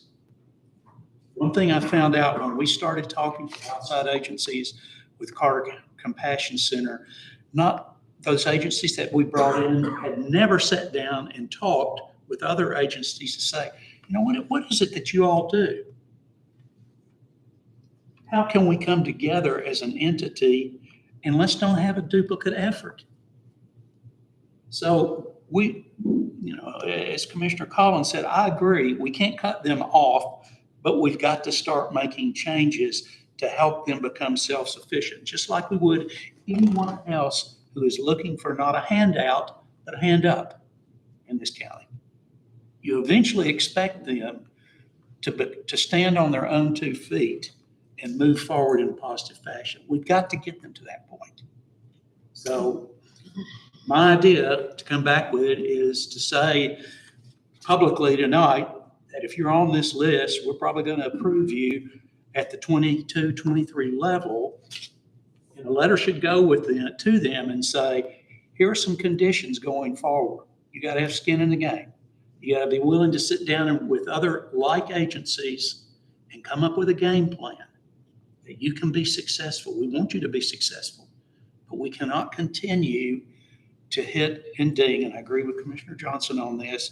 We cannot continue to support these agencies in toto or in part without them taking some ownership. And I don't think, and this isn't a criticism, I know many of them are doing as much as they can, but they need to do more. They need to do more. Madam Chair, could I say something? Yes, sir. Like Danny, all the phone calls I've got. Once I explain to them, they're all right with that. They'll start out hateful with me. When the phone call's over, they calm down, they understand what we're gonna do. That's not an issue with them. I think the issue is not with the citizens as much as it is with the directors of these organizations. That's where the issue is. The citizens, once you explain it to them, understand it. They understand what we're going to do. We're not cutting them off. We're going to delay it until the budget is approved, and then they can request. That's simple. They understand that. So I've not had any issues with the citizens that's called me. And I'm like Danny, they call me from all over this county. It's just not my district, it's from everywhere. And I make that explanation to them. You know, I do some soul searching myself. I'm a minister. We have a food box at our church building. That food box stays empty. There's constant people coming and getting food out of the box. They can't drive all the way from Elk Mills down here, so there's two different church groups that have those boxes, and they empty the boxes. So just some wisdom for you. The measure of a nation is not its wealth. The measure of a nation is not its power. The matter of a nation is how they take care of the needy. That is, to me, what we do and what we should do. And the other part of that is, if you go back to the Bible, you're going to see what happened to Sodom and Gomorrah. One of the reasons that they was taken away is because they treated the poor like dirt. That was one of the reasons. Israel was the same way. They would sell a poor man's shoes to get $1. You go back to the Bible and you read that, the accounts of those two, it is a responsibility of our government, not the power, not the wealth it has, but it is the measure of how we take care of the poor and the needy. That's a measure of a nation. And that's what we should do. That's a little wisdom for you. And Chair, I agree with Mr. Cable. I remember when the Johnson administration, President Johnson then, started the war on poverty. It was to address some of the issues that you just talked about. Now, we've spent trillions of dollars and we still haven't solved that problem. And it's because people were not given a way to solve the problems. And I agree with you. We need to do that. I'm willing, as a commissioner, as an outside individual, to sit down and talk with these people, work with these people, and help them succeed in any way that we can. And I agree. I mean, it's how we take care of the least of us.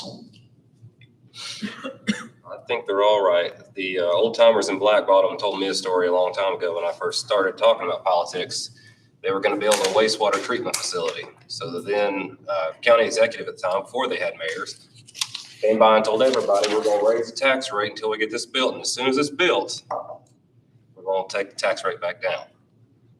Well, it's been a couple of years since then.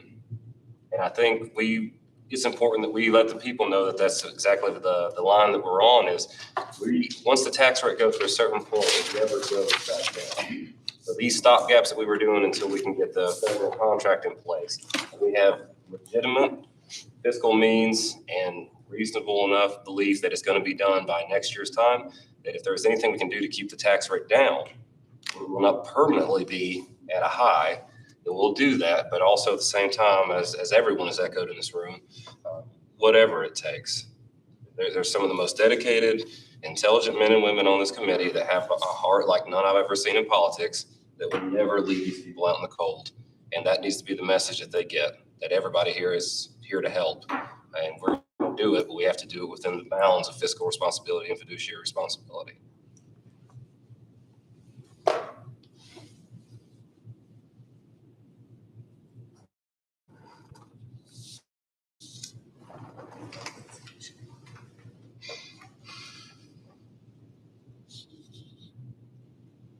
Seems like everybody has spoken from your hearts.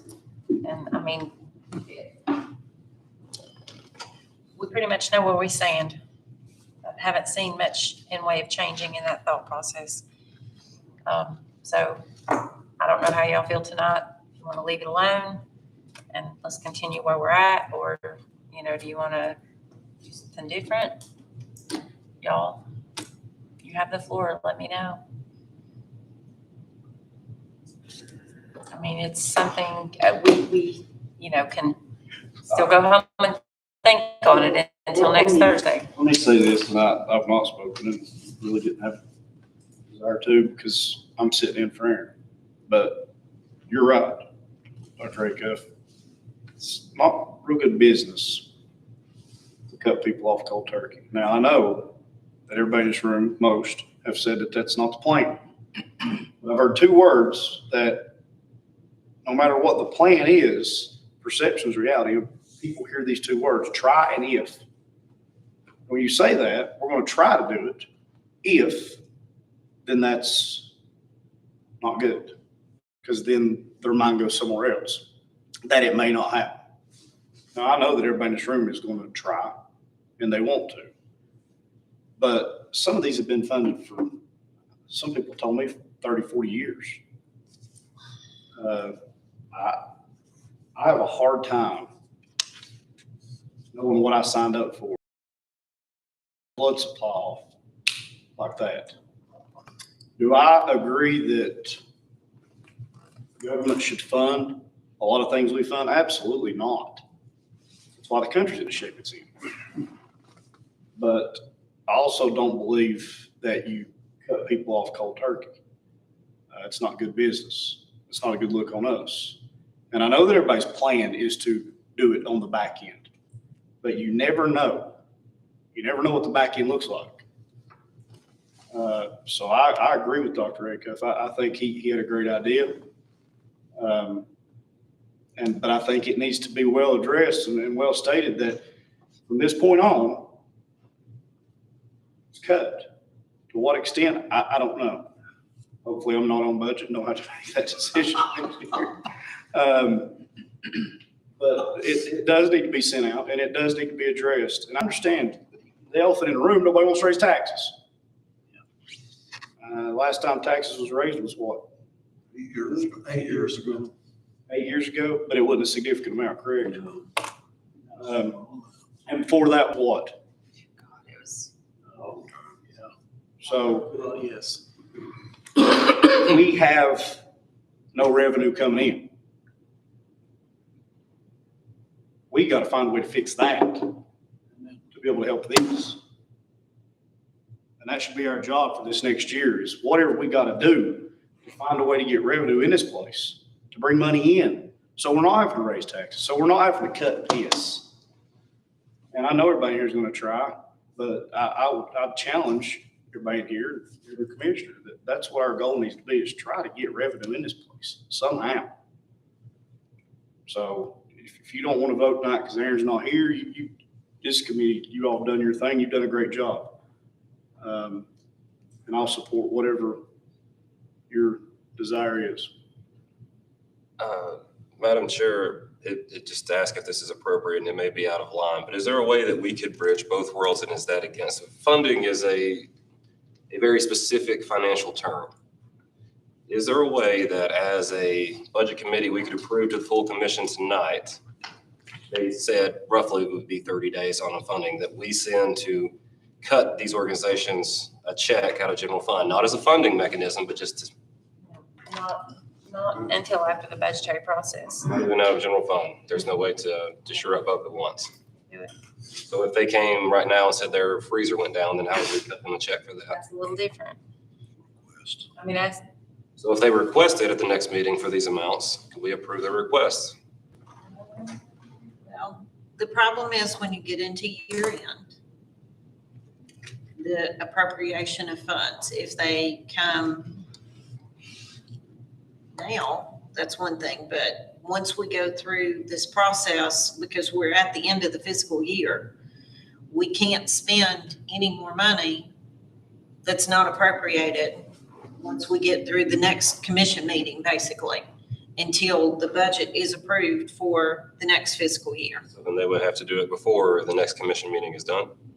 Or it would have to be done at that meeting? I'm asking if there's a possibility, because that. It has to be afterwards. It has to be afterwards. It has to be after the state approved or. So if there's any way that we can stand behind our word while at the same time moving forward with our plan, I would rather do that. I'm not sure what the legalities of it are. That's why I'm asking if it was appropriate, but it was just a thought that we could take the idea that Dr. Acuff had as well as the plan that we have and do both. If not, then not. Well, I'm sure the Chicken Little, the sky's falling. I know it can get out of hand, but we're not cutting anybody cold turkey. It never even, it shouldn't even mind. And I believe that once we explain it to the full commission on our recommendations of how this is to be done, I believe they'll go along with it, no problem. Because there's nobody gonna get hurt. Everybody's gonna be funded, without a doubt, but we have to take it from two different pots. That's gonna, if we do it the way that we recommend doing it, getting it from the unassigned fund balance, after the state approves our budget, that reduces the amount by, it's somewhere close to about 3 cents on our, about 3 cents on our tax. And we're still going to fund it, but you're going to be 30 days later after you get it. Now, I don't think it does anything any more fair than that.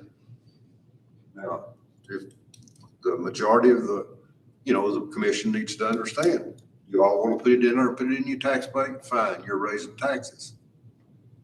I think we need to give a We're direction. trying to avoid, but I think take Dr. Acuff's idea, like you're saying, all that makes sense, but give them the 22, 23 numbers, give them something that they can sink their teeth into and know that we're working for. That's all I'm saying. Well, and that's where I guess I'm coming from, is the fact that I think Mayor Woodby said it. These people's got to set a budget too, at some point. Sometime, I mean, they got to set their budget. I just, that's tough when you're running a business, you got employees, because technically that's what most of these are businesses, even though they're nonprofit, and they still have to pay people. They still got to pay employees, and there's people working, there's livelihood. And it was the same thing I said last year when it comes to the school system, is, when you start cutting these funds, you're cutting livelihood in a county where there's not a whole lot of options out there right now. There's some, not a whole lot, but when you start cutting 5, 4, 20 jobs, that's food off the table. That's people that's then going to become dependent on some of this. So that just needs to be taken into consideration, that they got to set a budget themselves, just like we're trying to do right here. a lot of them are, don't have a mid-year fiscal. They have an annual budget, which they start at the first of the year.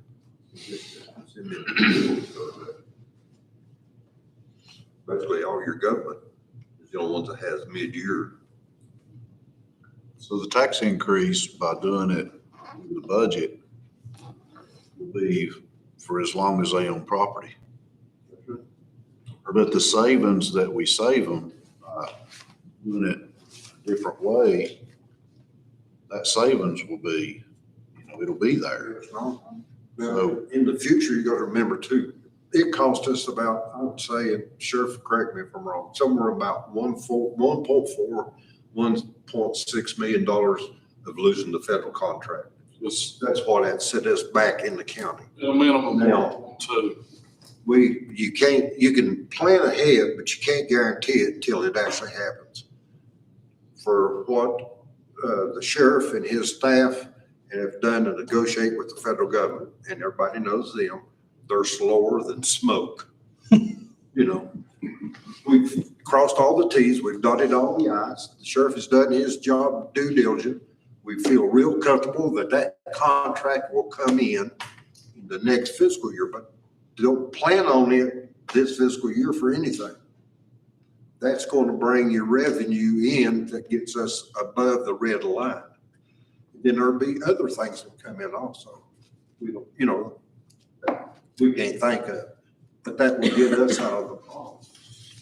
but we've just got to get through this budget process, keep operational, and keep our tax levies low as we can get them, and still run and provide a service that we are known for and for the benefit of our public and with our charity organization. But like I say, we got two pots. We do one in the budget. The other one we'll give you out of the unassigned fund balance, because I don't want to have a hit on my audit in the financial management of this county. And if you take it out now before, we're going to get dinged. There's no way around it because we violated our own rule. So say an auditor comes in and audits our books for our regulations. We write them. So we make them. That's what they inspect us for. So that way it eliminates it all. Everybody gets what they asked for. I think we've done good by sifting through all the options of trying to keep that tax rate down. Sure. And to be able to pay for these, the office holders, the directors, they had very good budgets, lean budgets. We asked them to cut more off. We've eliminated things. And this is just another way to fund these agencies. And I think it's just smart to do, because the same people, some of the people I talked to have used these agencies for property owners. And one had a pretty good sized piece of property.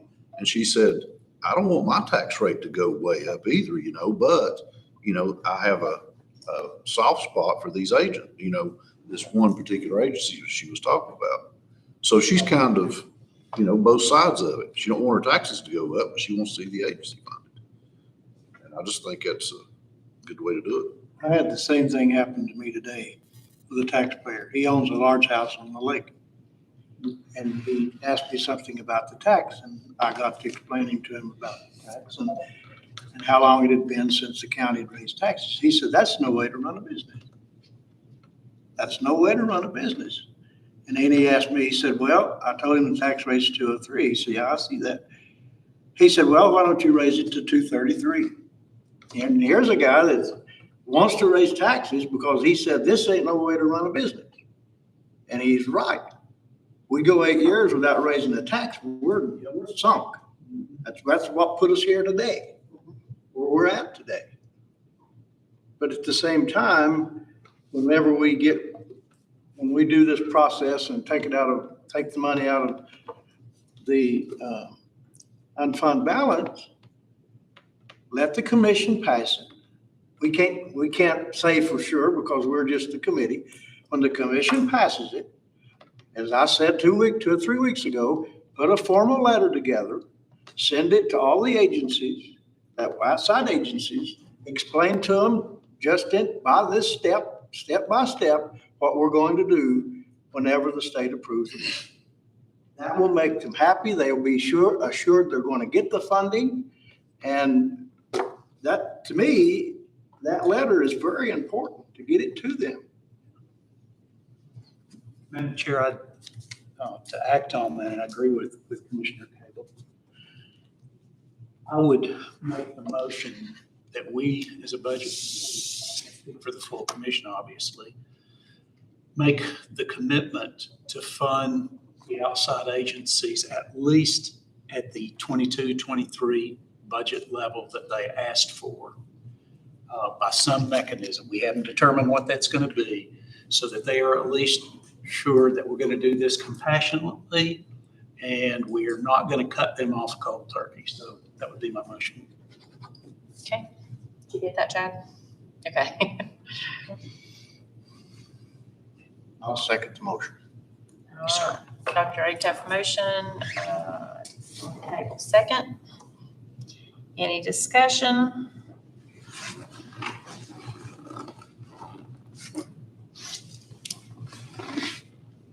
I see all mine's clear, sir. Go ahead. Yes, hang on a minute. And your motion is funded by the 22-23 Level. at a minimum. We can. Yes, sir. By whatever mechanism we ultimately decide on. That's what I was going to clarify. There's no action I'm taking. It's just more of a commitment to. Madam Chairman, like I say, I think that is gonna make a lot of people feel a lot safer.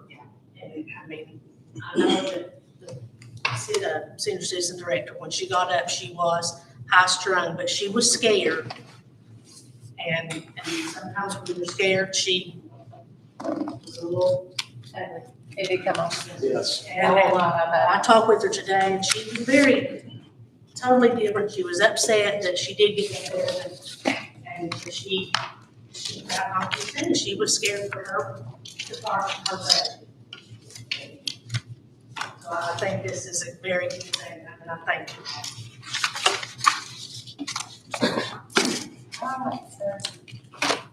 Dr. Acuff, Aye. Julie Quinn, Yes. Brad Johnson, Yes. Cindy Hill, Yes. Layla Ward, Yes. Tommy Cable, Yes. Danny McIntyre, Yes. Cody McQueen. Aye. I just want to say thank you. And I do want to say, this committee's done some great work. I want to say thank you to all. Just like Commissioner Collins said, I talked, and I was scared too, because I feel like concern for the most vulnerable people in our community. It pulls at my heartstrings. It's tough to think that we might not give them money or help them, so I think this is a great commitment to them, and I thank you for it. Okay, moving on. Number 6, additional budget item discussions. We have anything to discuss right now? I think we've discussed everything in the world tonight. At ease. Sorry. Hey, we are right at my bedtime here, y'all. Okay, so nothing there. Additional discussion of possible June meetings. We do, I feel like, need to, I know we've made a lot of progress tonight. How about next Thursday? Can we get it into the paper? So Josh and I talked about this today, and I talked to John about it. The distribution by using the STAR, we're extremely limited because it's only twice a week and you have to have it in so many days ahead to hit that target to get it in the paper. However, if we wanted to switch that and use the press, they have distribution every day except for one. Is that correct? 6 days a week. 6 days a week, okay. So that is an option, but when Josh and I discussed it, we need to be consistent. We can't just kind of go back and forth. So that is something to keep in mind. If we did that, then we could have meetings more frequently. Like right now, I'm not positive we could get into the paper for the STAR to meet for next week. I don't think we'd have time. Is that correct? Isn't that correct, Josh? I think the publication deadline for the STAR It's is been, yesterday or was something. either yesterday or at 10 o'clock. So, I mean, the next paper would be like whatever, Wednesday of next week or something, so it's too late for that. Yeah, But so, I do feel like we need to have that extra meeting on there for anything else that comes up. I don't want to lose any more time. Right. And I would make the motion that we advertise in the Johnson City Press. Can you put that other stuff? we just would need to be more consistent. That would also give us another option. So if we are able to get things accomplished and we are able to publish the full budget in the paper so that we can have the final meeting on the 29th, which I discussed with the chair of the commission, which could be a possibility if we can get everything done and get to that point. That would give us some more leeway on that as well. Otherwise, we run into the same problem. It's not just the 10 days, it's 10 days when it can get put in the paper because the publication is such that it has to be in so many days ahead of time. I don't know that we can make that deadline and still get all of our workshops and everything completed and get it to the paper in time. So if we're not going to change the route we currently use, I don't know that we can get it in there quickly enough anyway. Go backwards then. When, how many more we gotta get before we have the final number here in this committee? At this time. Any more meetings? It's going to be very, very close to get it done at all. I'm more very close, look and see. I know you're gonna be gone, that's fine, but everything has its purpose, but be realistic. We need to know all the numbers placed in form and know that exactly where we can see what the tax increase is gonna be, to where the chair makes the recommendation to the full commission. All that has to be approved here. Now, So you go now, one step further, you're gonna have a workshop with the full commission. exactly, and we gotta place a date for that, and I believe it needs to be in the paper. No, it just needs to be in the paper 10 days before the commission meeting, not necessarily 10 days before the workshop. So the workshop can be sometime in that. So what happened, just to kind of let you know what our process is, so now that these have been approved, we start putting those in the spreadsheet that is the roll-up that we'll be creating what the summary is. And so then we can look and see, I mean, I'm guessing there probably will have to be something that we miss somewhere. I'm taking the revenue with me to try to work on as much as I can at night. When I'm in Murphy, I have to, I don't have a choice. We're at the 11th hour.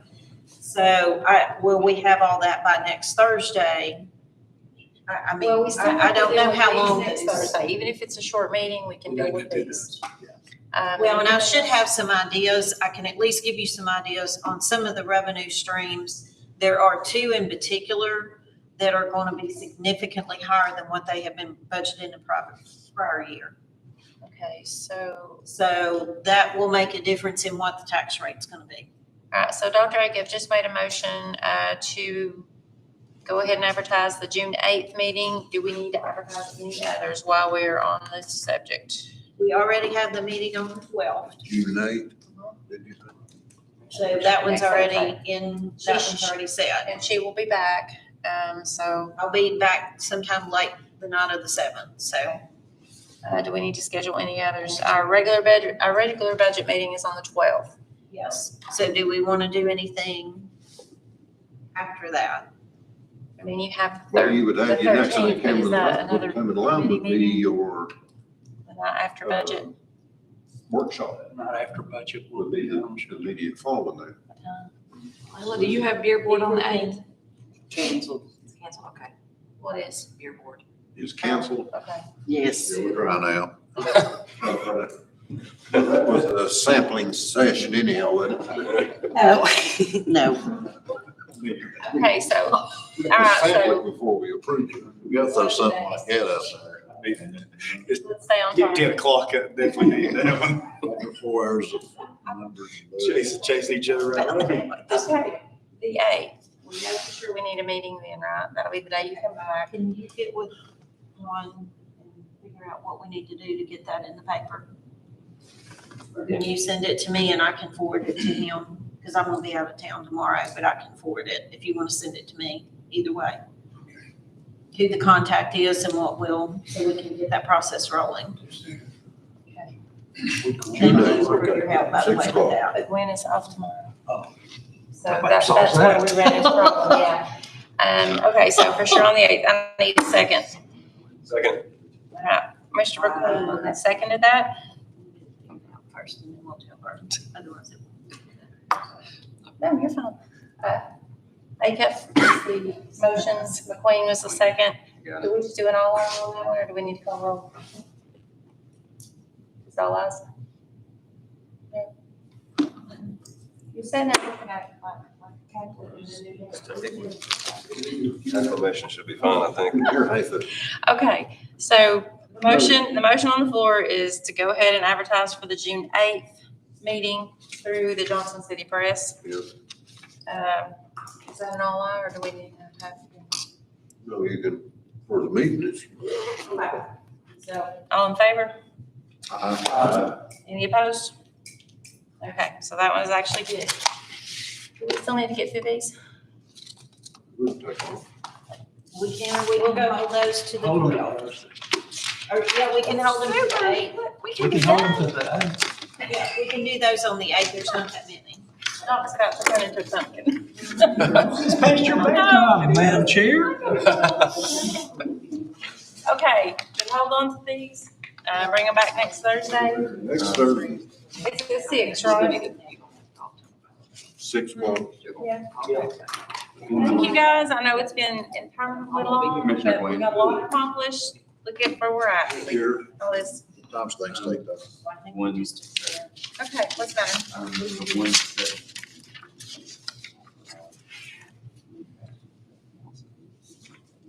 Yes. So, Is that on- yes, one other, thank you. One other item real quick before the budget jumps up. On the 117 fund, that budget last year was increased, but the cash side of it was not. So kind of like what we did with the 142 fund, where we did a resolution to put more money into that fund, we need to do that on the 117 so that we can finish paying bills out of it, because when that budget increased, the cash should have also increased and it wasn't.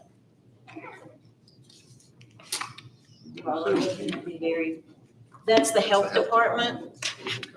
And so we They have basically, funds in the budget, but not in the In the actual trustee cash, for them yeah. to pay. and so what happened today, when she went to pass checks, there wasn't enough cash in that fund because they have it segregated out in the trustee's office. Same thing that we had to do with 142. It just comes from 141, but they technically are not willing to cut checks out of that fund. There's not cash in it, even though it's all in one account. So we need approval from this body to move, what did we say, 15,000? 25,000. So we need to move 25,000 from 101 to 117 to make it whole, which is what it should have been. Okay. Floor is open for a motion. Make a motion, we do that. Exactly what she said. All right, McLean and ACAP. Any discussion?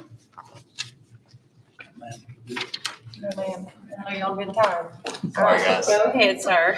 Dr. Acuff, Aye. Billy Quinn, Yes. Brad Johnson, Danny Deal, Yes. Layla Ward, Yes. Bobby Cable, Yes. Daniel McIntyre, Yes. Cody McQueen. Yes. All right, any commissioner comments? If you got one, you better make it real quick, because Rob, I have to go sleep. I beg your pardon, I got some no-nos back here. All right, ACAP moves to adjourn. Second. Mr. Deal second. Thank you, guys. Be safe going home. You big brother can.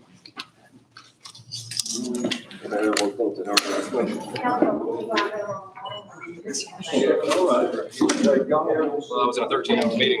Feels a lot better. Thank y'all. Have a good night. Some loses. That was the one for me. That wasn't no easy one.